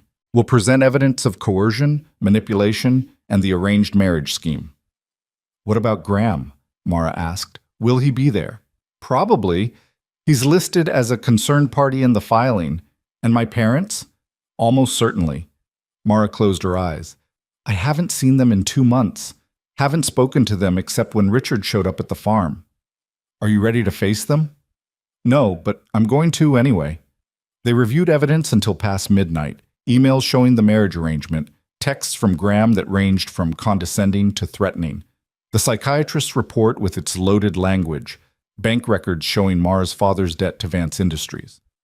It was damning but also terrifying, a paper trail of her family's willingness to sacrifice her autonomy for financial gain.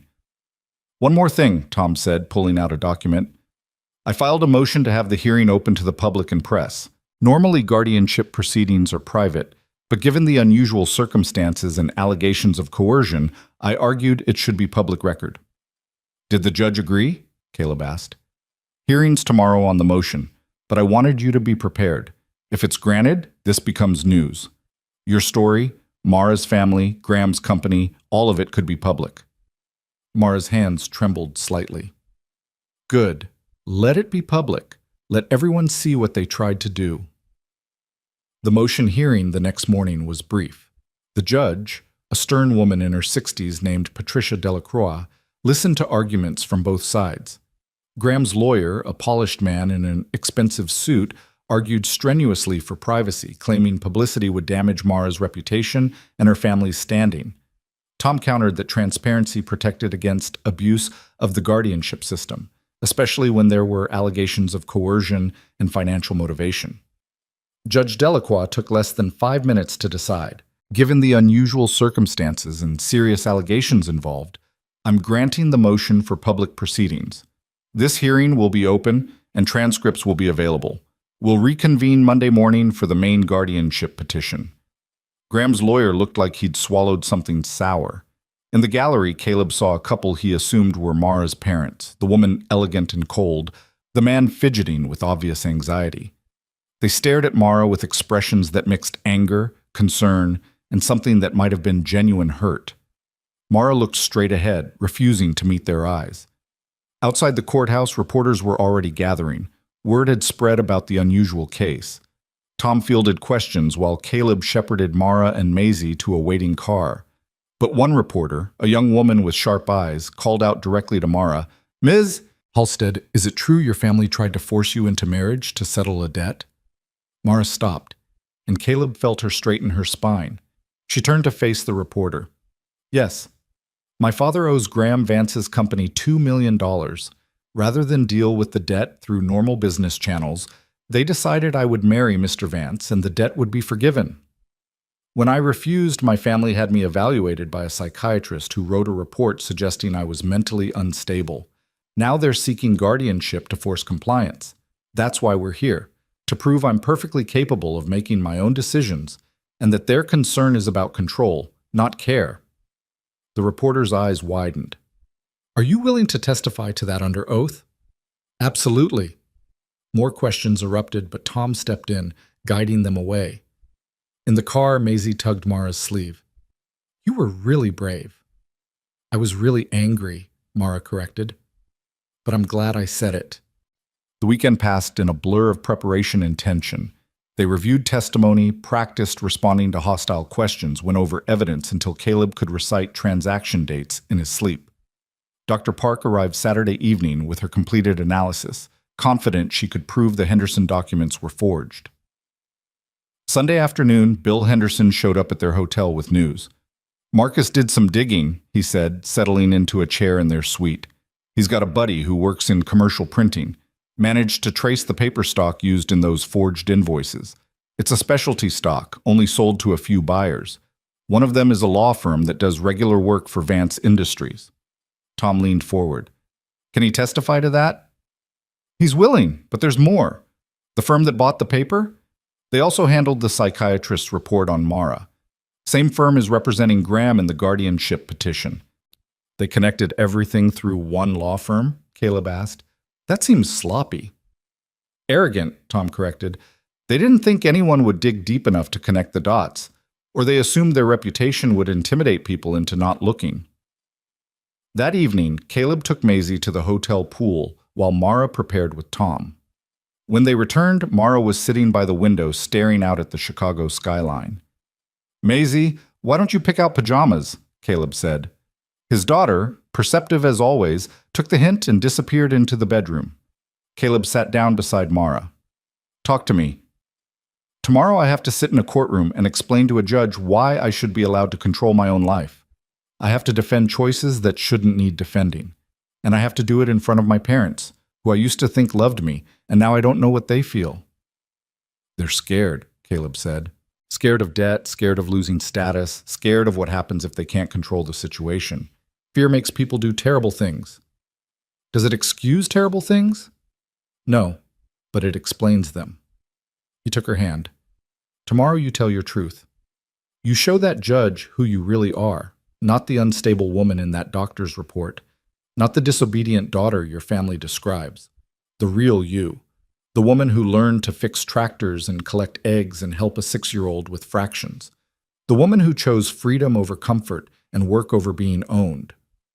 What if it's not enough? Then we appeal, and we keep fighting. But Mara," he turned to face her fully. "Whatever happens tomorrow, you need to know something. You've already won the part that matters. You got out. You found people who see your worth. You built a life on your own terms.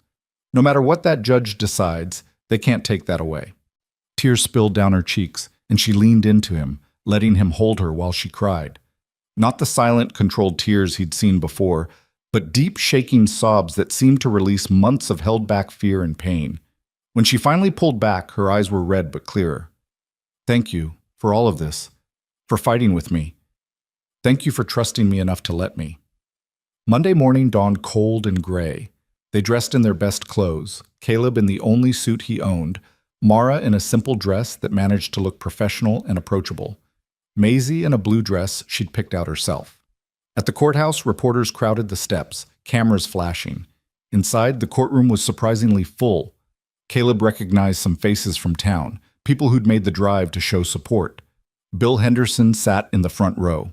Tom's paralegal had a laptop ready for presenting evidence. And there, on the other side, sat Mara's parents, Graham Vance, and a team of lawyers that probably cost more per hour than Caleb made in a month. Judge Delacroix entered, and everyone rose. When they sat again, Caleb reached over and squeezed Mara's hand once, then let go. The battle was about to begin.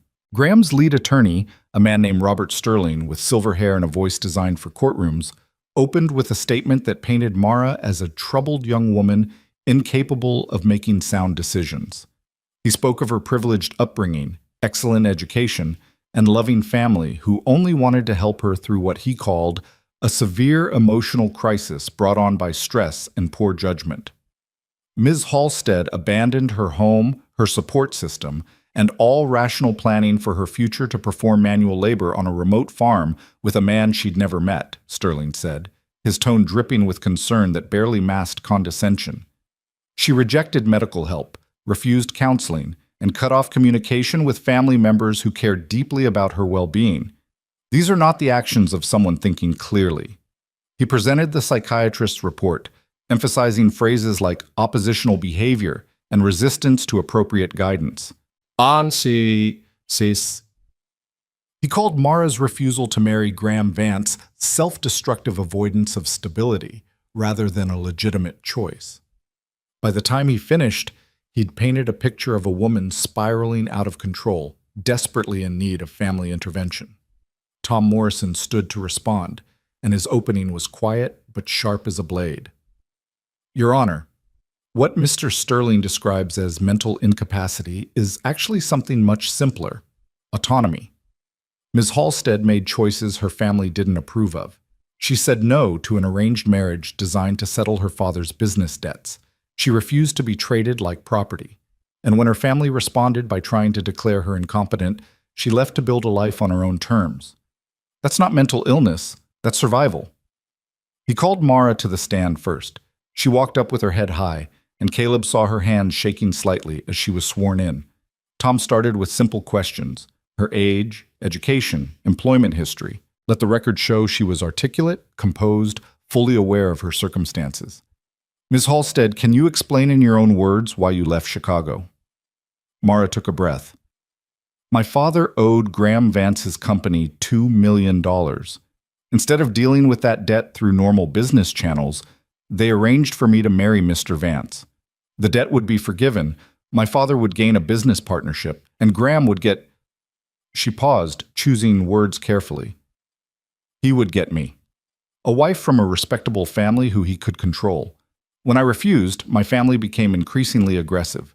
They had me evaluated by a psychiatrist who wrote a report designed to make me sound unstable. They suggested sending me somewhere remote to reconsider my choices. I left because staying meant losing all ability to make my own decisions. And you went to Mr. Ward's farm. Why? Because when my uncle brought me there, trying to place me somewhere I'd be miserable enough to give in, Mr. Ward offered me a choice instead of an ultimatum. He said I could stay if I wanted, that I'd work for fair pay and have my own space, and that nobody would own me. It was the first time in months anyone had treated me like a person instead of a problem to solve. Tom nodded. How would you describe your mental state now? Clear. Healthier than I've been in years, actually. I work hard, I'm learning new skills, I'm contributing to something real. I help care for a child who's become important to me. I make my own decisions about my time, my money, my future. That's not mental illness. That's exactly what recovery looks like. Sterling's cross-examination was aggressive. He focused on the doctor's report, on Mara's abandonment of her responsibilities, on what he called inappropriate attachment to Caleb and Maisie. Isn't it true, Ms. Halstead, that you're living in close quarters with a man you barely know, helping raise his child despite having no training or credentials in childcare? I live in a separate cabin. I work on his farm. And I spend time with Maisie because we enjoy each other's company, not because I'm trying to replace her mother or grandmother. She's a wonderful kid who I care about very much. You care about her enough to expose her to your family's conflict? To bring legal troubles to her doorstep? I didn't bring those troubles. Your client did. Graham Vance is the one who showed up making threats. He's the one who filed false liens against Caleb's farm and called Child Protective Services to harass them. I'm the one trying to live my life peacefully while your client attempts to force my compliance through intimidation. Sterling's jaw tightened. Isn't it possible that your judgment is impaired? That you're making decisions based on fear rather than rational assessment?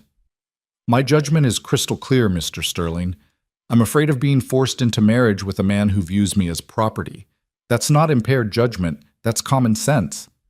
The exchange continued, Sterling trying to trap her into admitting confusion or instability, Mara calmly refusing to play his game. Finally, Judge Delacroix intervened. Mr. Sterling, unless you have questions that directly address competency rather than decisions the witness is entitled to make, let's move on. Tom called Caleb next. He testified about Mara's work on the farm, her growth over 2 months, her relationship with Maisie. Sterling tried to imply impropriety, but Caleb shut it down with plain language.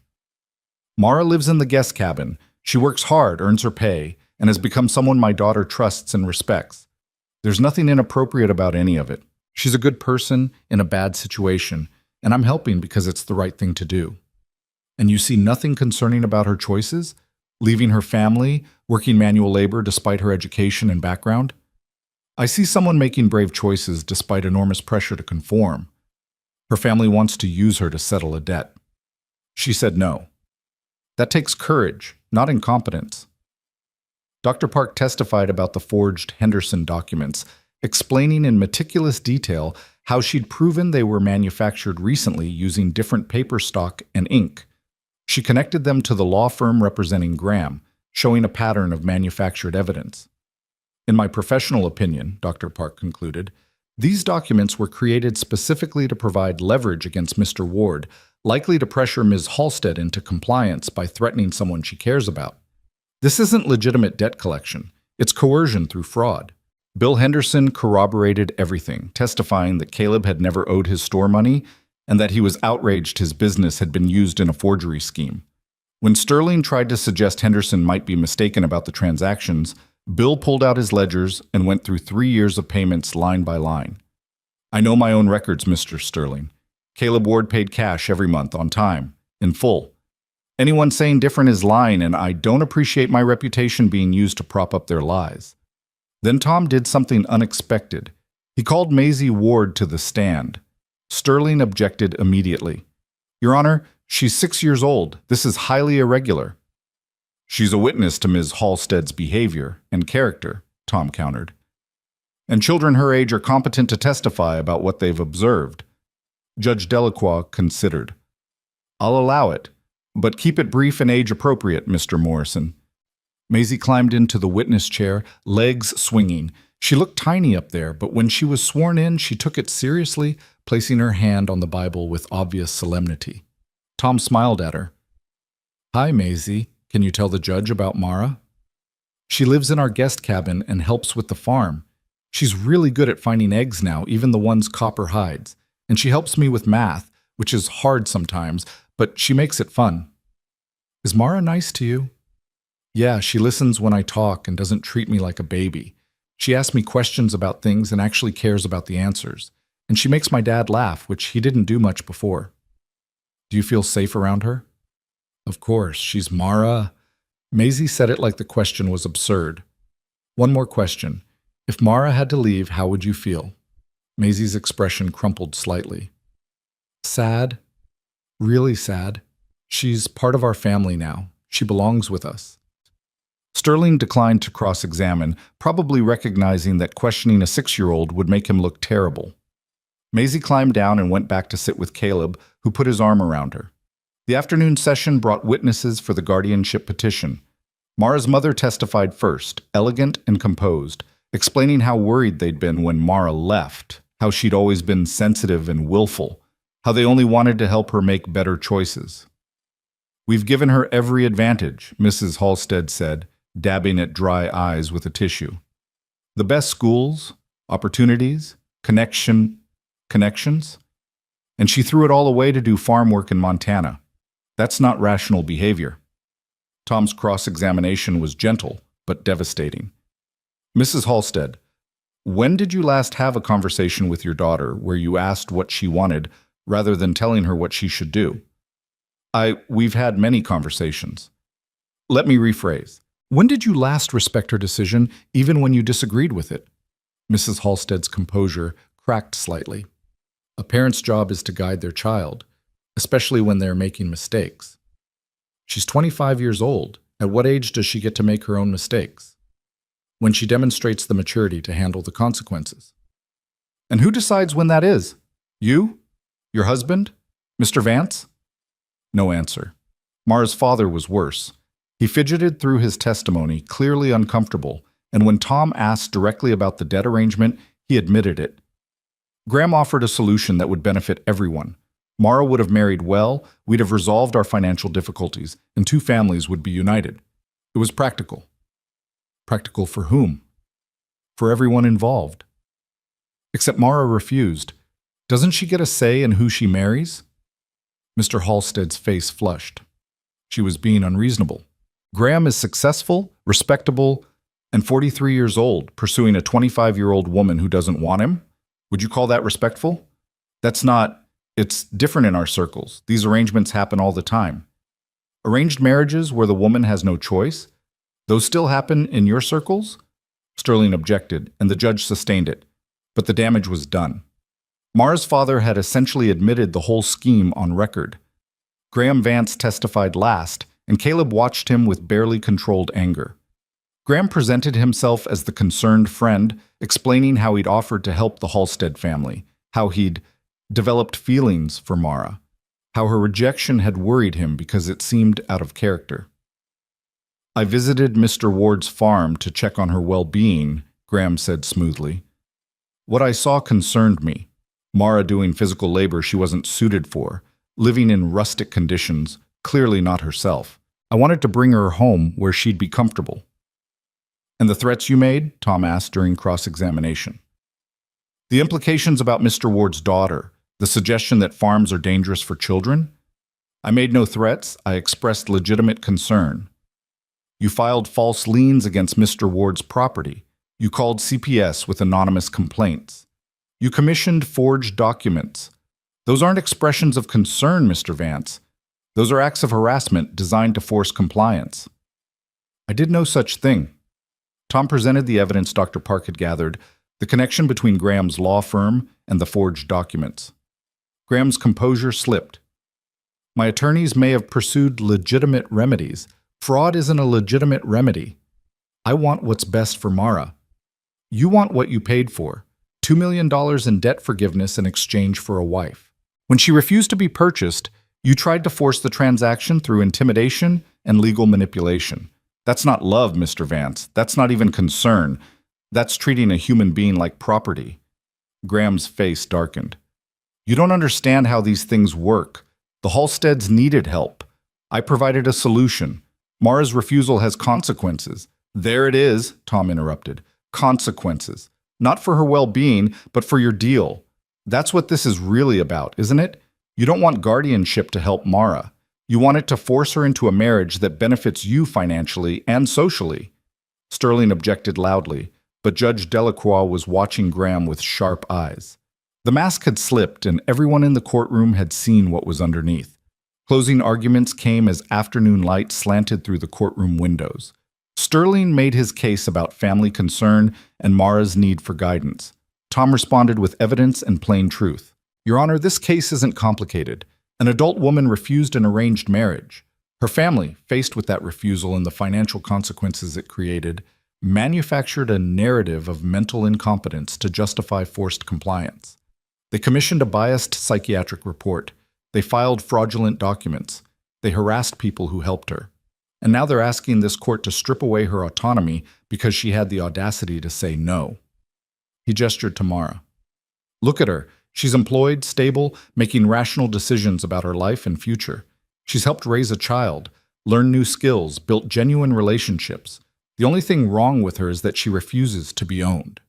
And that, Your Honor, is exactly as it should be. This court should not be used as a tool to enforce business transactions disguised as marriage. It should protect people's rights to self-determination, especially when family becomes a threat to that right rather than a support. Judge Delacroix took less than 15 minutes to deliberate. When she returned, her expression was stern. I've reviewed all the evidence and testimony presented here.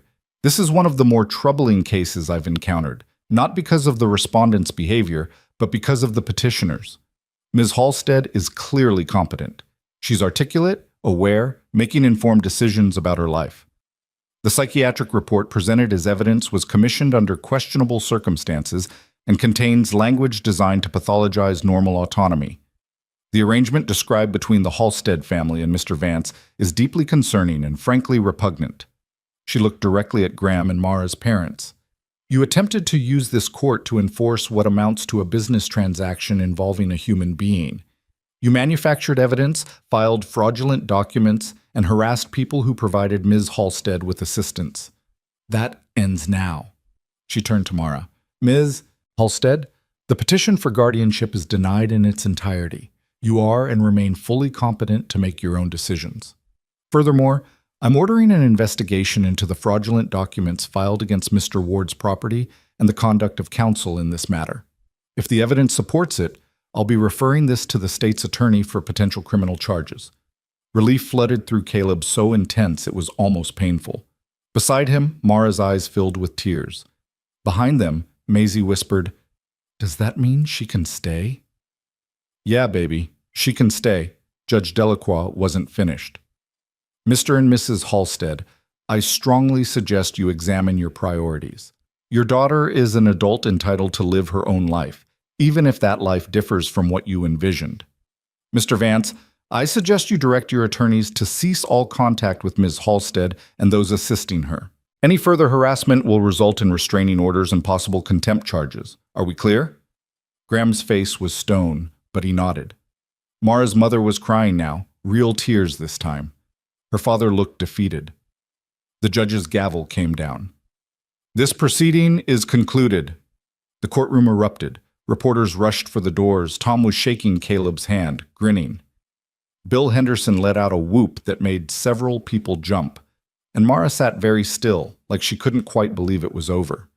Then Maisie climbed onto her lap and hugged her fiercely, and Mara finally broke, crying into a 6-year-old's hair, while the little girl patted her back and said, "It's okay now. You're safe." Outside the courthouse, reporters swarmed them with questions. Tom fielded most of them, explaining the ruling in legal terms. But one reporter asked Mara directly what she planned to do now. Mara looked at Caleb and Maisie, then back at the reporter. "I'm going home, to Montana, to the farm where I belong and the people who see me as more than a transaction." "And your family? Your relationship with them?" "That's up to them. If they want a relationship based on respect and autonomy, I'm open to that. But if they want control, they'll have to accept that those days are over." The flight back to Montana the next day felt surreal. Maisie fell asleep almost immediately, exhausted from the emotional weight of the past week. Caleb and Mara sat in companionable silence, watching clouds pass below. "It's really over," Mara said quietly. "I keep waiting for the other shoe to drop." "It's over," the judge was clear. "Graham and your family will face consequences if they don't back off." My mother tried to talk to me after the ruling. She said she didn't understand how things had gotten so out of control that they'd just been trying to help. "What did you say?" "That help requires consent, and control isn't the same as love." She didn't know how to respond to that. Mara turned to look at him. "I should have been terrified in that courtroom. Instead, every time I started to panic, I looked at you and Maisie and remembered why I was fighting. That made all the difference." Caleb took her hand, no longer worried about what the gesture meant. "We're glad we could be there." "It was more than just being there. You risked your farm, your reputation, your daughter's stability, all to help someone you barely knew. Why?" "I know you," Caleb said simply. "Maybe not your history or your favorite color or what music you like, but I know who you are. Someone brave enough to walk away from comfort to find freedom." Someone who learned to fix tractors and collect eggs and help a lonely kid with math. Someone who became part of my family without either of us quite noticing it happening. That's who I fought for. Mara was quiet for a long moment. What happens now? When we get back to the farm and life returns to normal? I don't know, but I'd like to find out. If you want to stay? I mean, not because you're running from something, but because you're choosing to be there. I want to stay, but Caleb, she paused, searching for words. I don't want to just be your employee or Maisie's friend. I want to build something real, something that's ours. He understood what she was asking, what she was offering. So do I. They didn't kiss, didn't make grand declarations, just sat holding hands while Maisie slept and the plane carried them home toward a future they'd build together. The farm welcomed them back with familiar sounds and smells. The chickens needed feeding, the goats needed attention, and there was work waiting like always. But it felt different now, lighter somehow, like a weight had been lifted. That first week back, they fell into new rhythms. Mara continued living in the guest cabin, but the boundaries between her space and theirs grew softer. She joined them for breakfast every morning, helped Maisie with schoolwork every afternoon, sat on the porch with Caleb every evening talking about the day's work and plans for tomorrow. 2 weeks after the trial, Mara came to Caleb with an idea. They were fixing a section of roof on the barn, working side by side in comfortable silence, when she stopped and turned to him. I've been thinking about the farm's future. You sell eggs and vegetables at the market, but there's more potential here. What if we started a small cafe? Nothing fancy, just a place where locals and seasonal workers could get coffee and breakfast. We could use our own eggs, milk from the goats, vegetables from the garden. Create something sustainable that also builds community. Caleb climbed down from the ladder, considering. That would take capital we don't have. Equipment, permits, renovations. I have money, not family money, my own savings from before all this started. I want to invest it in something real, something we build together. She met his eyes. I want to put down roots here, permanent ones. You're sure? I've never been more sure of anything. They spent the next month planning. Tom Morrison helped with business registration and permits. Bill Henderson connected them with suppliers for equipment. The old storage building near the house was perfect for conversion. Big enough for a kitchen and seating area, close enough to be convenient, but separate enough to maintain their privacy.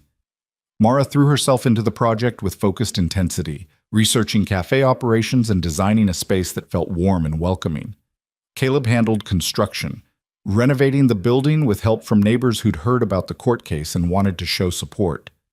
Maisie appointed herself official taste tester for recipe development. On a cold January morning, 3 months after Mara had first arrived at the farm, the cafe opened. They called it the guest house, both a reference to Mara's cabin and the idea of welcoming people in. The turnout was bigger than expected. Neighbors, farmers, people from town who'd followed their story in the news, all curious about the woman who'd fought her family in court, and the farmer who'd stood beside her. Mara moved through the space greeting customers, pouring coffee, explaining the menu. Caleb watched her from the kitchen and saw someone who'd found exactly where she belonged. Not despite the hard journey to get here, but because of it. That evening, after they'd closed up and Maisie had gone to bed exhausted from all the excitement, Caleb found Mara in the cafe cleaning tables. She looked tired but happy, her hair escaping from its braid, her apron stained with evidence of the day's work. "We did it," she said. "We actually did it." "You did it. This was your vision." "It was our vision. You and me and Maisie. A family building something together." Caleb stepped closer, nerves suddenly making him feel like a teenager. "About that. About family." Mara looked up at him, waiting. "I've been thinking about what you said on the plane, about building something real, something that's ours. And I realized I want that too, but I want it officially. Not just you staying in the cabin and working on the farm. I want..." He pulled a small box from his pocket, the ring inside simple silver with a small stone. "I want you to marry me. Not because of debt or arrangement or anyone else's plan. Just because I love you and Maisie loves you, and this feels right in a way nothing has since my parents died." Mara's hands flew to her mouth, tears spilling over. "You're serious?" Completely serious. I know it's fast. I know we've only known each other a few months, but sometimes you just know. And I know I want to wake up every morning with you here, want to build this farm and this business and this life together, want Maisie to have the mother figure she's been looking for, if you'll have us. Yes, Mara said, the word half laugh and half sob. Yes, absolutely yes. He slid the ring onto her finger, and then they were kissing, finally. The first kiss that felt like promise and choice and freedom all wrapped together. When they pulled apart, both of them were grinning. Maisie's gonna lose her mind, Mara said. She's been hinting about wanting me to be her real mom for weeks now. She's very subtle. About as subtle as a 6-year-old can be. Mara looked at the ring on her finger, then back at him. When do you want to do this? Whenever you want. But Mara, no big production, no pressure, just us and whoever we choose to invite. Your choice, your day. Our day, she corrected. And I think I want it simple. Maybe here on the farm, under the big tree by the north pasture. Just family and friends, nothing fancy. The opposite of everything my family would have planned. Sounds perfect. They married in April, when the Montana spring was just starting to green the fields and warm the air. Maisie wore a yellow dress and carried wildflowers as flower girl, so proud she practically glowed. Bill Henderson walked Mara down the short aisle they'd marked out in the grass, since her own father hadn't responded to the invitation she'd sent. Tom Morrison stood as Caleb's best man. The ceremony was brief and heartfelt, presided over by a local justice of the peace who'd followed their court case and volunteered his services. When Caleb kissed his bride under the old cottonwood tree, with Maisie cheering and their friends applauding, he felt something click into place. This was what family was supposed to be, chosen and fought for, and built on mutual respect and love. Not obligation or transaction or control, but genuine connection. The reception was held in the Guest House Cafe, packed with people who'd become community over the past months. Mara's college roommate made the trip from Chicago, the one who'd helped with forensic accounting. Dr. Park sent a gift with a note saying she was glad to see justice lead to happiness. Even Jessica Chen from CPS stopped by with congratulations and an off-the-record admission that she'd known from the start that the complaint against Caleb was bogus. As evening fell and guests started to leave, Caleb found Mara on the porch with Maisie, the three of them watching the sunset paint the mountains gold and crimson. "This is really our life now," Mara said softly. "Not temporary, not borrowed. Ours." "Ours," Caleb agreed. Maisie leaned against Mara's side, already half asleep. "Mom, can we have pancakes tomorrow? It's a celebration day." It was the first time she'd called Mara Mom, and Caleb saw tears spring to his wife's eyes. "Yeah, baby, we can definitely have pancakes." "Good. Wedding pancakes are probably extra special." After Maisie went to bed, Caleb and Mara sat together on the porch steps like they had so many nights before, watching stars emerge in the darkening sky. The farm stretched out around them, familiar and beloved, transformed from a place of survival into a place of genuine joy. "Do you ever regret it?" Caleb asked. "Leaving everything you knew, all that comfort and certainty?" Mara laughed softly. "Not for a second. That life was comfortable, but it was never really mine. This, the farm, the cafe, you and Maisie, the work, and the struggle and the triumph, this is mine. We built it together from nothing but choice and courage. That's worth more than any amount of family money or social status." "Your family never reached out again after the wedding invitation?" "My mother sent a card. Short, formal, but it was something. Maybe someday we'll have a real conversation. Maybe not. Either way, I have a family now. The one that matters." They sat in comfortable silence, hands linked, while the Montana night settled around them. The farm that had started as Caleb's refuge had become their shared foundation. The woman who'd arrived in designer boots and desperation had become his partner in every sense. And the little girl who'd lost so much had gained a complete family again. It wasn't the life any of them had planned. It was better, messier and harder and more real than any plan could have been. Built not on money or arrangement or anyone's expectations, but on the simple revolutionary act of choosing each other every single day. Inside the house, Copper the hen had somehow gotten in again and was settled in her favorite spot near the radiator, comfortable and completely unworried about belonging somewhere she technically shouldn't. Caleb decided to leave her there. After all, the farm had a history now of taking in refugees and making them family. The guest house cafe would open early tomorrow, full of regulars who came as much for community as for coffee. The chickens would need feeding, the goats would need attention, and there would be 1,000 small tasks that made up the work of maintaining this life they'd built. But tonight, there was just this. Two people who'd found each other in the middle of chaos and decided to build something beautiful from the ruins of other people's plans. Mara leaned her head on Caleb's shoulder. Thank you for seeing me when I was invisible, for fighting when you could have walked away, for choosing me. Thank you for being brave enough to stay. They remained there long into the night, stars wheeling overhead, the land quiet around them. Tomorrow would bring its own challenges and joys, its own small victories and setbacks. But they'd face it together, Caleb, Mara, and Maisie. A family built not by blood or obligation, but by the fierce determination to protect each other's freedom and nurture each other's growth. In the end, that was the real victory. Not the court case or the cafe's success, or even the marriage itself. The victory was in choosing love over control, autonomy over comfort, and building a life where everyone was free to be fully themselves. Where a farmer could learn to fight in courtrooms, a socialite could learn to collect eggs, and a little girl could watch the adults in her life model what it meant to stand up for what was right, even when it was hard. The farm that had been a refuge became a home. The escape that had been desperate became deliberate.